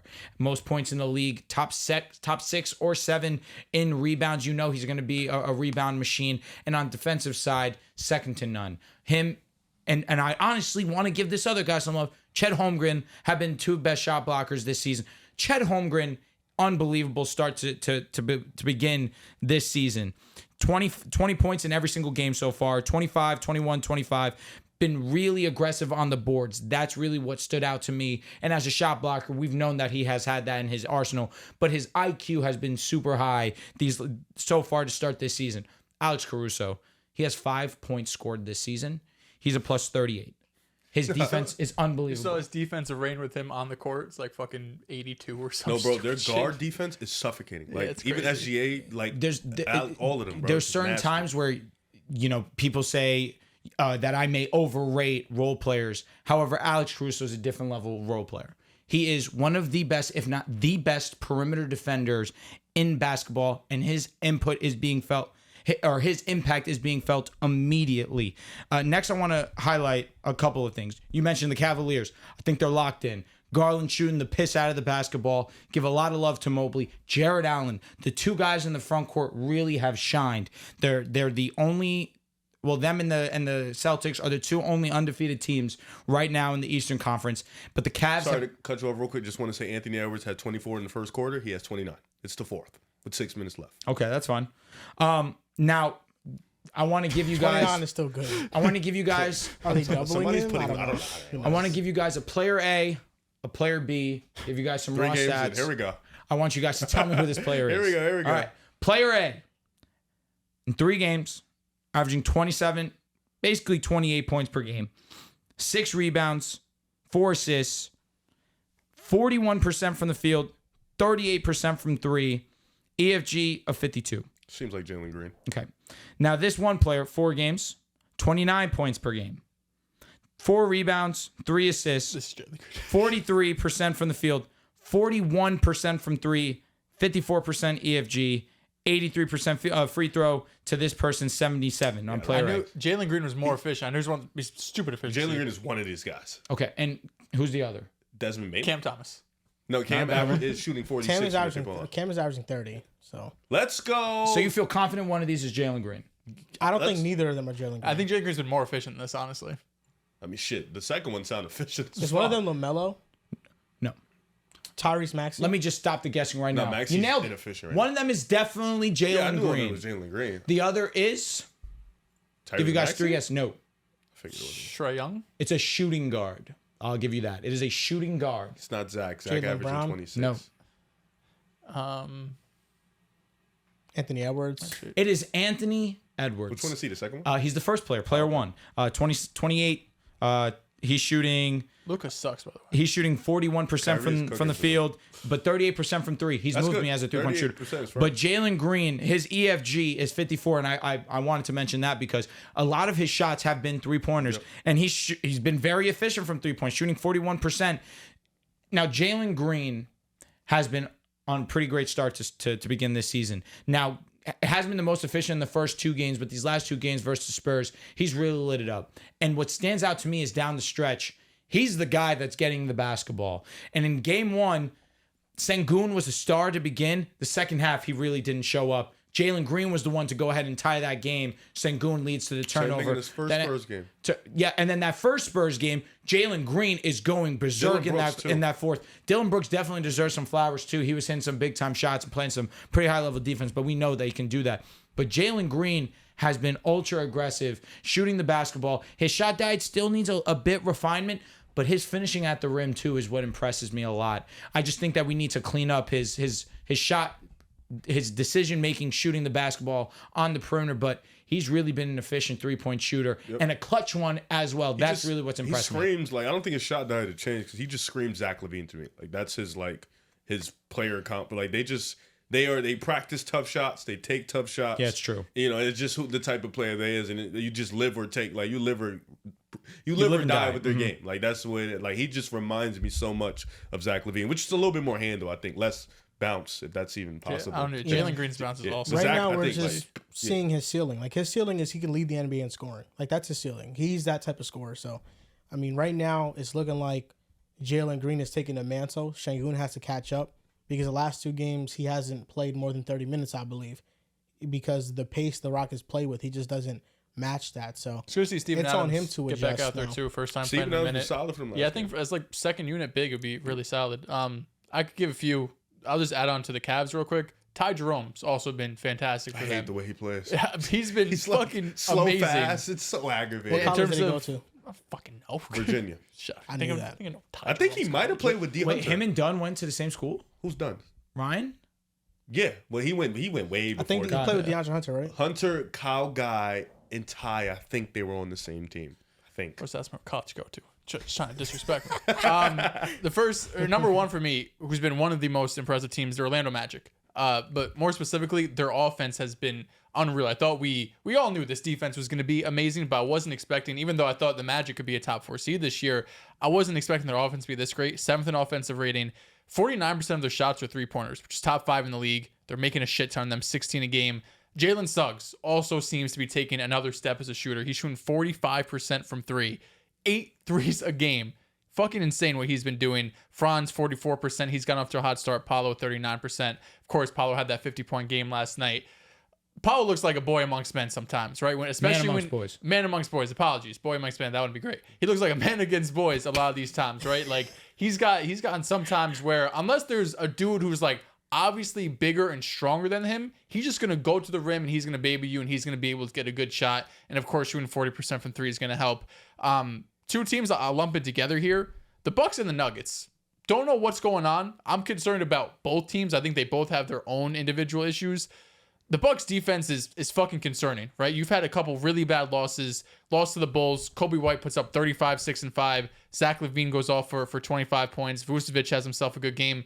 Then the Brooklyn Nets, who are right now, ironically enough, in a dogfight with the Nuggets, that they might end up being the Nuggets as well. Schroeder had 29. Cam Thomas goes off for 30. Their defense, I know they're really going to lay their hat on, suffocating the rim, right? You got Brook Lopez, you got Giannis. That's where they're going to really lay their hat on.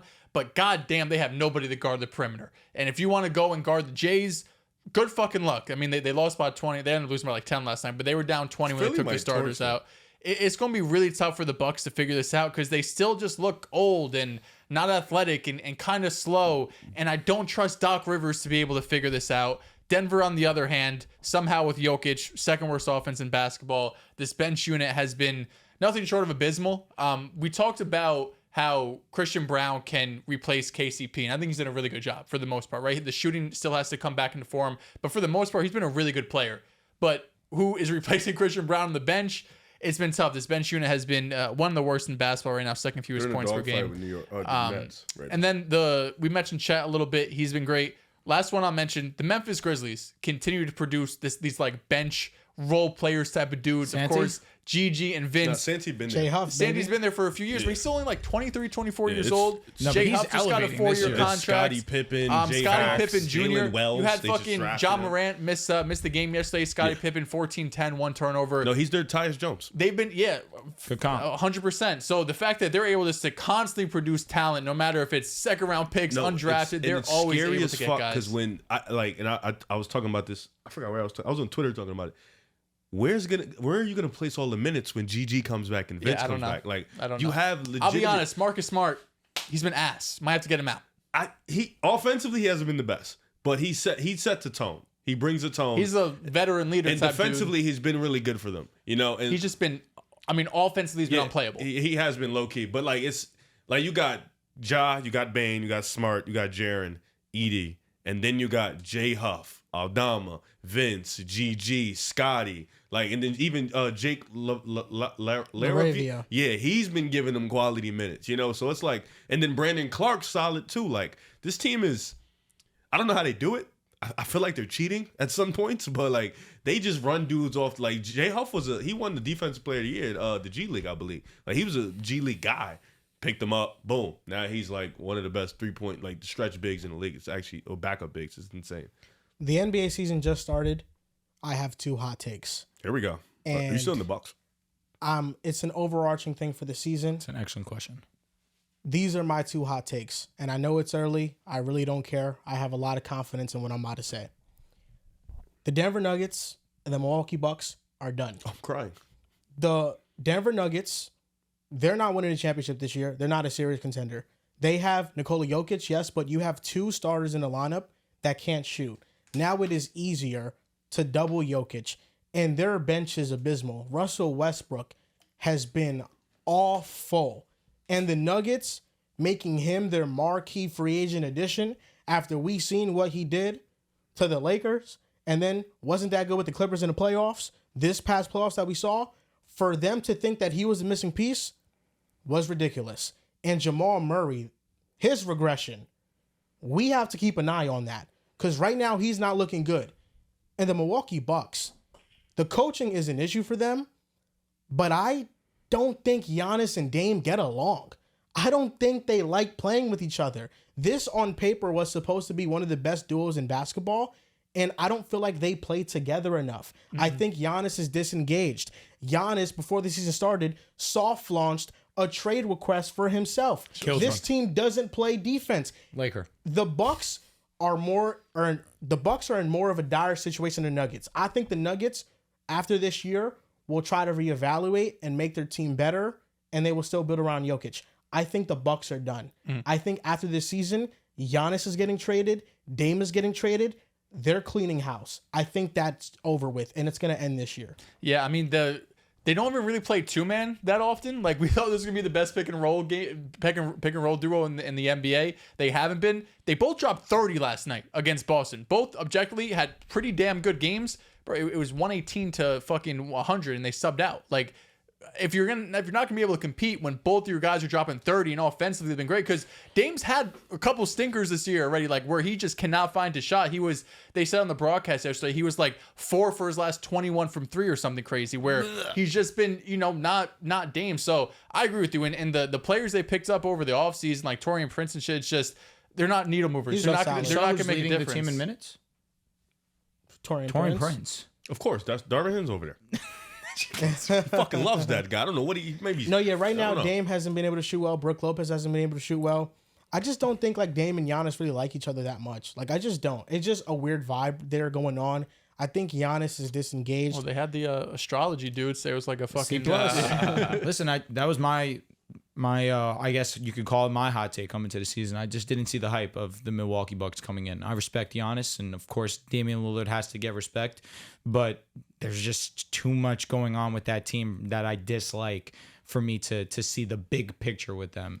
And right now they're playing some pretty terrible ball, and they'll get wins. It'll happen. Of course, they're too talented. They'll start to win some basketball games. They won't be one of the worst teams in the Eastern Conference. That will not be the case. But when it comes to the big picture, this is not a championship team. If they're hovering around, I mean, we're looking so far away. If they're hovering around 500, the deadline, do you think they still say ride it out, let's give it one more chance, or do you think there's any speculation? You have to let the year go by. I don't think they trade Giannis or Dame midseason. I think that's like an off-season move to get the most amount of assets. Yeah. So I think this year they will let play. And Giannis is very much ready to tell him, like, too. Like, this ain't just the front office. Giannis is like, yo, if y'all can't build the contender around me, I'll go. Giannis literally said in the offseason before the season started, he said, I might get traded if I don't play well. You're an MVP. Yo, he be chatting. Yo, be honest. He's not lit for that. He's a cornball. That was corny. Yeah, it was a cornball move. Somebody else did that. Like who? Steph. Easily. I know. LeBron. I mean, I'm being consistent. I think that was lit with Giannis. That's your guy. Now, these are some quick observations I had.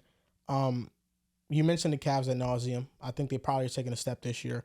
The Suns are 3-1, like your Lakers. They beat the Lakers. They're 1-1 right now. That was they should be 4-0. It was the opposite way. We were down 20. We came back and won. We were up 20. They came back and won. Was it both games in Phoenix or back? It was one in LA, one in Phoenix. Why didn't you just keep both? Are you going to talk about our boy? Of course. I mean, Ryan Dunn is shooting 43.8% from three. I welcomed him in because he was vocal about him too. He saw the vision immediately when he went to the Suns. Which We've been talked about. We've been talked about it. I've been loud. Yeah, you've been loud. You've been loud too. You just been silent. Not silent. Lower. He's been loud. That's cap because we had in the offseason we had a podcast where I talked about if Ryan Dunn should play significant minutes for the Suns, and you said we both. No, but he's been loud. He's been yelling at me for like 2-3 weeks about it. What he's doing against All-Stars is beautiful. He's locked. Okay. Do you see what happened? What James Harden's doing to him? All-Stars are shooting 26% from the field against when he's the opposing defender. I'm not loud about it because the game will speak for itself. Talk. Speaking for itself. Talk. Now, Ryan Dunn, I feel like right now, the Suns, they probably won't do this, but I think their best lineup is KD, D-Book, Tyus Jones, Ryan Dunn starting. I think Bradley Beal has to come off the bench, and I'm going to be vocal about that. Not at nauseum because I think they'll still win games, but I just don't know why he wouldn't put his ego and pride aside and come off the bench. Like, you have Grayson Allen and Royce O'Neal coming off the bench with you. You're going to have spacing. You're going to be the go-to scorer. You don't have to worry about getting people involved and sharing touches with D-Book and KD. I feel like it just makes the most sense, and he can still close out games, so it's really not that big of a deal. But, he's getting paid a lot of money, so I understand that. They need a better center. Like, Mason Plumlee was good last night, but Nurkic is unplayable. Like, they would kill for Zubac. Against smart offensive coaches, they are terrible. You might have cooked. Hey, I'm leaving with something here. Yeah, Zubac is awesome. The last takeaway I wanted to have was actually about the Clippers, because Zubac is averaging 23 and 14. It's going crazy. But James Harden is playing like Rockets James Harden. I mean, James Harden is here, baby. Tell us Derek White was better. And you know what? Hey, I was wrong. Derek White fucking clears. And you know what? I expect you to say that. I'm enjoying this moment because I don't know how much longer James Harden is going to play this style of basketball, because when he was with the Rockets, we know everything goes through him. But with the Clippers, last year, when you have to share a Paul George and Kawhi Leonard, you are relegating James Harden to the wing, or he's not in possessions. I mean, when is James Harden not initiating offense for the Clippers this year? He is the engine. They're riding or dying with James Harden. And it's the last chance I might get to watch what I fell in love with when he was in Houston. And that is him being a guy. That Harden and Zubac pick and roll. That's amazing. Elite. And then defensively, I think the Clippers could probably be like a top 7-8 defense in the league. Offense, a little funny. Norman Powell been who? Yeah, he's been playing. Their defense, they're so suffocating, and they're like connected 1 through 5. Like they really put a lot of pressure on the ball. Like you have Chris Dunn coming in. He's a great defender. Derek Jones Jr. is a really good defender. You have Zubac, who's a sneaky, underrated rim protector. Like I tried to tell people over here. He's a good player. Russ is 22, by the way. Russ who? Westbrook. Fuck that. 10% from the line. No, he's going to keep going. He's going to do more numbers. No. Y'all are idiots. No, because that dude, the Twitter guy might come back. Which one? The one that I tweeted when he was like, some guy, Russ fan said, he tweeted, I may never come back to this app if Russ don't have 30. And I tweeted under him, and I got a lot of likes. I was like, brother, we're never seeing you ever again. He's out the game. I think he's yeah, I think so you're now good. he has 22. Can't have that. Are they going to win? It's a 1-point game. Yeah. Oh, my God. I just don't know what the Clippers are going to do, because if like they're somewhat competitive, does James Harden get traded? That's why I'm enjoying this, because James Harden could not be on the Clippers at the trade deadline. Like he could be moved. Well, I mean, they don't have their draft pick, so they don't. There's no reason for them to tank. Another player I'm anticipating to be moved at the trade deadline 100% is D'Angelo Russell. Yep. He simply does not fit the Los Angeles Lakers. What do you want back? I would love. What do you think you'll get? That's the better question. Dorian Finney-Smith and Dennis Schroeder. How you gonna get both? I think Jared we can Vanderbilt? exactly. Oh, is he ever gonna play? Stopper, though. But who? Vando. Brother, But give it up. he's never playing. He literally never plays. Stand just struck out. We get Dorian Finney-Smith. We get defense and spacing. Dennis Schroeder. I was kind of under the assumption he only plays well with the Lakers, because every other side he's been solid. balling with the Nets. Yeah. We get that level of defense. Another guy that can handle the ball, but is a pest on the defensive side. And Dorian Finney-Smith.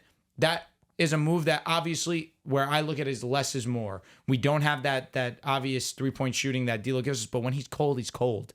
And Dennis Schroeder has shown he can give useful playoff minutes. Dorian Finney, we just need some high-level role playing, and he can definitely do that for us. And those are two players that will fit perfectly in what JJ wants to do. Mm-hmm. You need those type of grit and grind type of players, and those are two guys that'll do that.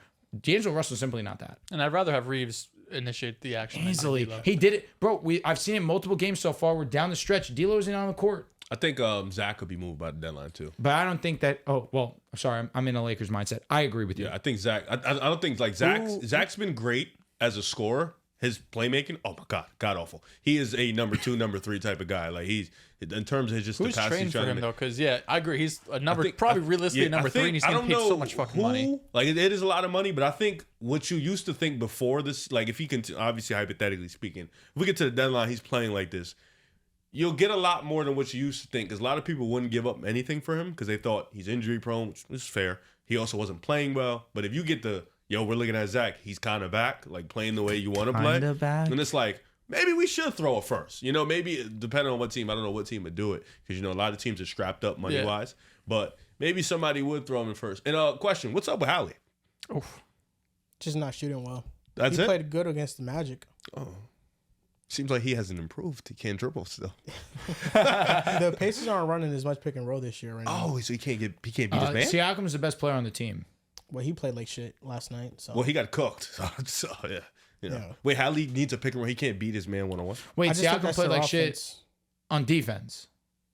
I really don't think he was all that, like either side of the I'll be ball. honest, Boncaro played so amazing. Yeah. He probably made Pascal look. How many points did Pascal have in that game against No, the Magic? Boncaro had 50. If he had more than 20, I'd be shocked. Let's see. I know Tyrese had more than 20 because he hit like Hallie's been Pascal, I was going to say, bro, I knew you were tweaking. 26, 10 for he had 18. 26. Boncaro Very I knew Right. it. I was going to say, Boncaro made you His think that he 50 was just- normal. yeah, It was I mean, loud. I've said it before. Like Pascal Siakam's points are they don't move me at all. Like, the way he But that's the- lazy. The way he Hallie's gets 16. the way he gets Hallie's his shits were buckets. double. He gets Yeah, 20, it's really Hallie- 40. No, I thought Tyrese was gonna start the game off rough because he hit the side of the backboard. Like Yeah, on he his did. I first remember attempts that. and stuff.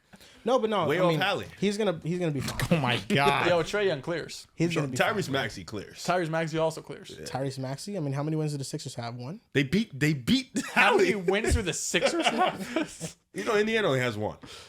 Yeah, They did that shit without fucking Embiid and I Paul think George, Indiana brother. right now, Yeah. Andrew Nemhard's not playing well. Miles Turner's not He had a playing good well. game last game. I Yeah, think I feel you. like their entire team's just like kind of out of funk right now. Yeah, They're no, not playing that well. I'm a troll with Hallie, but I think, yeah, I mean, You're trolling, but no, because last year was also he's injured, but no, now, we're not saying that. You can't tell me that anymore. He didn't have a full offseason to recover. Ah! He went to the Olympics, bro. And he didn't play. He didn't go He with really the didn't rehab. play. I don't know what he was doing. Yeah, he was out there chilling. He actually said it. He was there for the vibes. I respect and that. the vibes are fucking amazing out there. But he's ass. Halliburton's gonna be fine. He's gonna be fine. When he's doing the podcast that JJ created. He's up Yeah, there. I He think- was up there with Obama. I think they're rotating hosts on that. I don't think he's like the main host on that, but that's definitely taking time out of his day. Probably working on his game would be better. he's got to be locked in, Rob. He can't do what right Brother, now. you It's have looking no kinda left ugly. hand. Lock the fuck in, bro. No, the one thing with Tyrese is that I just want to see him just attack mismatches in ISO. Like he had a possession against Mo Wagner, and then he just settled for a three. Like I want to see him attack downhill. Do you think he makes elite advantage creations? Yes, he does. Okay. Now, I think if you watch the Pacers, like Or do you think he just passes it to the next like person? and they're 80% of the Pacers offense is Halliburton making open? Advanced? a great play. Great. Okay. obviously, you had to know this was going to get brought up as well. The single most overrated player in NBA, LaMelo Ball. Yeah, he's playing well. You could say so well that Tyrese Halliburton and him shouldn't be in the same conversation. Well, if you want to base your opinion off of 4 games, then No, sure. also when LaMelo That's what plays. we do here. I mean, It yeah, is sure. exactly what we do. That's what we do here, you know?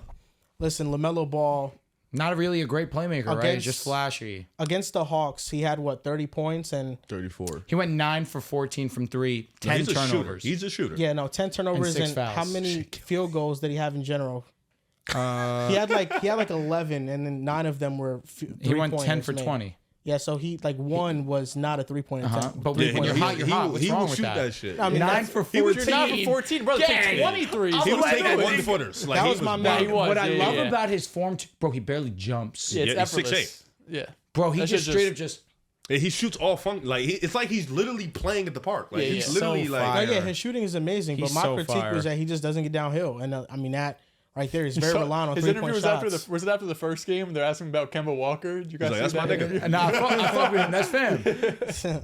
Now LaMelo Ball's funny. I like his personality, but I mean it's still TBD on all those intangibles You like his that I personality? mentioned. you actually No, told I us. do. I feel like you told us the exact opposite about his personality. When it pertains to being a Winning leader basketball. for a basketball team. Yeah. But like his personality, like I could definitely envision myself having a good hangout We session could with definitely him. smoke with him. So let me ask you a question against the Rockets, because now, I'm obviously looking at it. Like, I'd definitely sit and He smoke took with him. 12 threes. He made 4 of them. So not that efficient as a 3-point shooter, but still finished 50% from the field and had 34 points. 10 for 10 from the free throw line. Looks like he was being aggressive that night. Yeah, he was very good. I just want to see a full season. Just a single most overrated player in basketball. Well, I think point guard. Because that could be Tyrese yes. Halliburton. I mean, you could say that if you want to. I mean, I'm not going to stop you. From I'm just trying to have Yeah, conversation. it's not going to be my opinion, but LaMelo Ball, he has to do this for a full season. I don't think he's going to average 30 for a full season, and if he does, he's going to be an MVP candidate. But he has to just play for a full season, and he has to get the Hornets to be a competitive basketball team and end the play-in. I mean, that is the goal for LaMelo. They're top 6 seed. Okay, we could have MVP discussion. If they're even 7, I'm sitting there like, all right, Charlotte's there for sure. Single most overrated player in basketball. Yeah, we'll see. Jesus, I love Jamal victory Murray just laps took over some 4 ugly games. ass I love shit. that. You were doing it over Klay Thompson's one game. Klay Thompson is a Hall of Famer. He cooked. Oh my God. One game. He was 2 for 7 tonight, I think. PJ Washington had a great game. Finally. Who won? Yeah. And you know what's game funny? over? He had a great Dallas game. won. He had a great game. Agreed. Defensively, offensively, he was Thomas. pretty Oh good my in God. especially. He had a tough minute. Edwards what had is 37. They're Oh, up he did? 3 with 33 Ironically, seconds. 0 for 4 from 3. Who? Oh, PJ. Just saying. He had a great game defensively, but offensively, 0 for 4. What's up? 17, 8, and 3 What tonight. Najee 3 do for today? 6 from 3. Is Najee get missed? Najee Marshall, he's not been good for the Mavericks. No. that's- And what about QG? He's been No, solid. Mavericks fans are hilarious. Hilarious. I'll give Grimes- Klay his flowers. I'm That's first the only admit, guy I got I'm loud give him for. his flowers. That's the only guy I got loud for. Everybody else Because is like, everyone's yeah. just like, yo, bro, he fell off or he fucked up not mentioning Najee, bro. He's really the Nah, defensive they were guy. hyping up Najee OD this offseason. Y'all were mad fucking loud. Credit to y'all, though. Clay has been Quentin a little Grimes is early, playing well, guys. though. I think he's done what he's supposed to do. Just Except be a role not player. shoot the basketball well. Let me see what he I had mean, in this Luka game. hasn't. Luka was has like it. 7 That's for what I'm saying. 21 And that's today. why I'm giving Clay his flowers. Quentin Grimes 3 for 5 this game, 9 points Good. from 3. There we go. That's a good game. There we That's go. his first That's a- good game, that's and a I'll great give it to game. him. Walk it through. Walk it OD. through. It takes time. Walk it through. Walk it through. Day by day. What did Lucas shoot today? Process by It was process. 10 for 27. Another Duke here. Yo, bro. 24, 8, and 9. Let me guess. He's gonna walk. They're gonna be like, "Look, Luka's limping. Look, he's coming out the injury report, he was questionable entering the game. Yo, they gotta He stop. did man. get banged up the last one of the last games, though. Is he it's just probably injury still prone? lingering. Is he just the most injured player in the NBA? Hey, maybe, you know. No, the Mavericks, I mean, Klay Thompson was a great addition, baby. I didn't say it wasn't. It was a major upgrade over Derrick Jones Jr.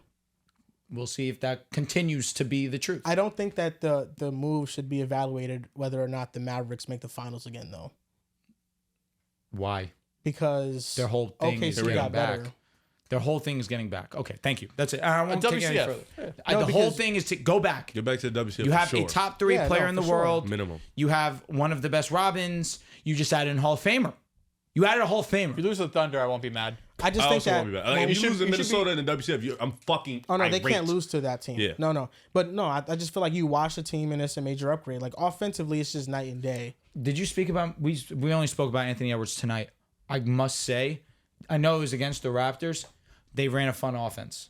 I really like what I've been seeing, the 2-man game between Anthony and Julius Randle. Randall's Randall's looked, yeah, a been lot better. better. After that first game, it's looked And a he lot looked better. a bit timid, and even though he was timid but still being aggressive You in saw a what weird Ant way. said. And we got to play around him. So we Yeah. got to fit around We him. gotta fit That's a around fucking him. leader. That's a goat. That's and my I agree. fucking guy. Talk. Now I'll give it to him.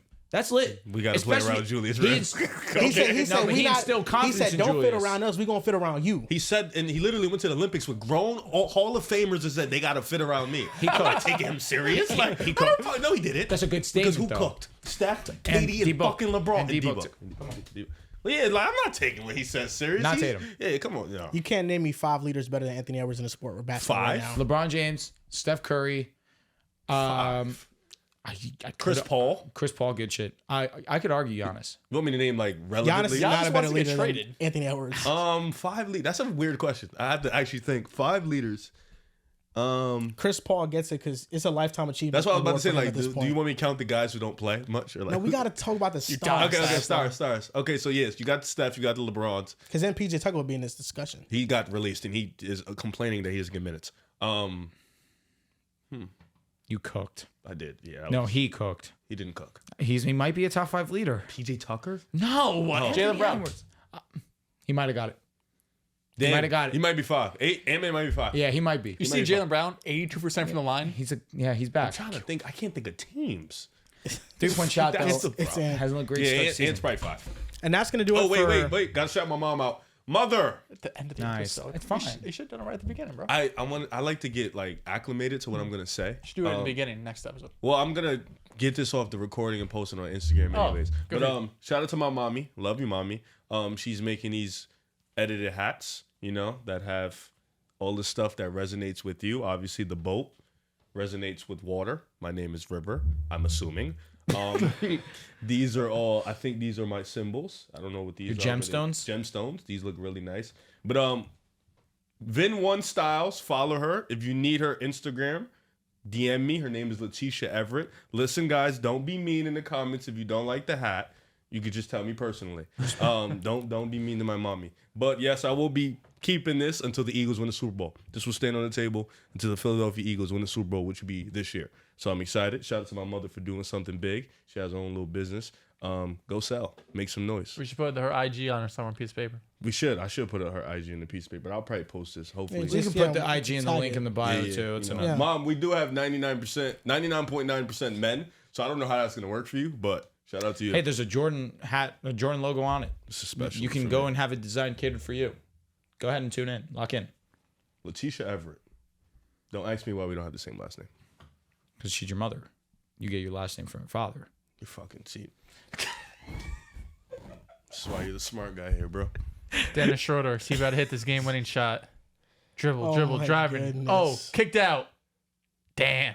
OT. Denver won? Oh, OT. Second gave it to OT Dennis? again. Yeah, didn't then Cam I get think it was a corner three to DFS. Who drew that up? Future Laker. Future Jordy Lakers. Fernandez. I'll be honest, back-to-back overtime with the Raptors and Nets is fucking They crazy. lost the Raptors game, right? Yeah, No, it's they pretty won. crazy. They won. Oh, shit. They won? Yeah. I thought Denver lost that. Now, Scotty Barnes got hurt at the end of the game. He wasn't in for overtime. All right, wrap it up. I got a Yankee game to watch, and we're getting on playback. Tonight? Yes, I don't have my computer. I'm getting on playback. I'll get on tomorrow with you. Okay. You want to watch the Warriors and the Pelicans? Wrap it up. Nobody's playing. Zion Williamson. He lost to Portland.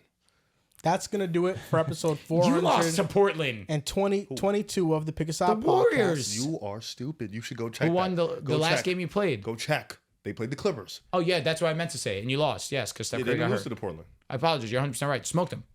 Yeah, You can they smoke smoked. them, yes. Yeah, yes. Go ahead, wrap it up. You Apologize. can That's fine. follow us on Twitter at Pick a Side Pod, on Instagram and TikTok at Pick a Side Podcast. Thank you guys for watching, and we'll see you guys next time.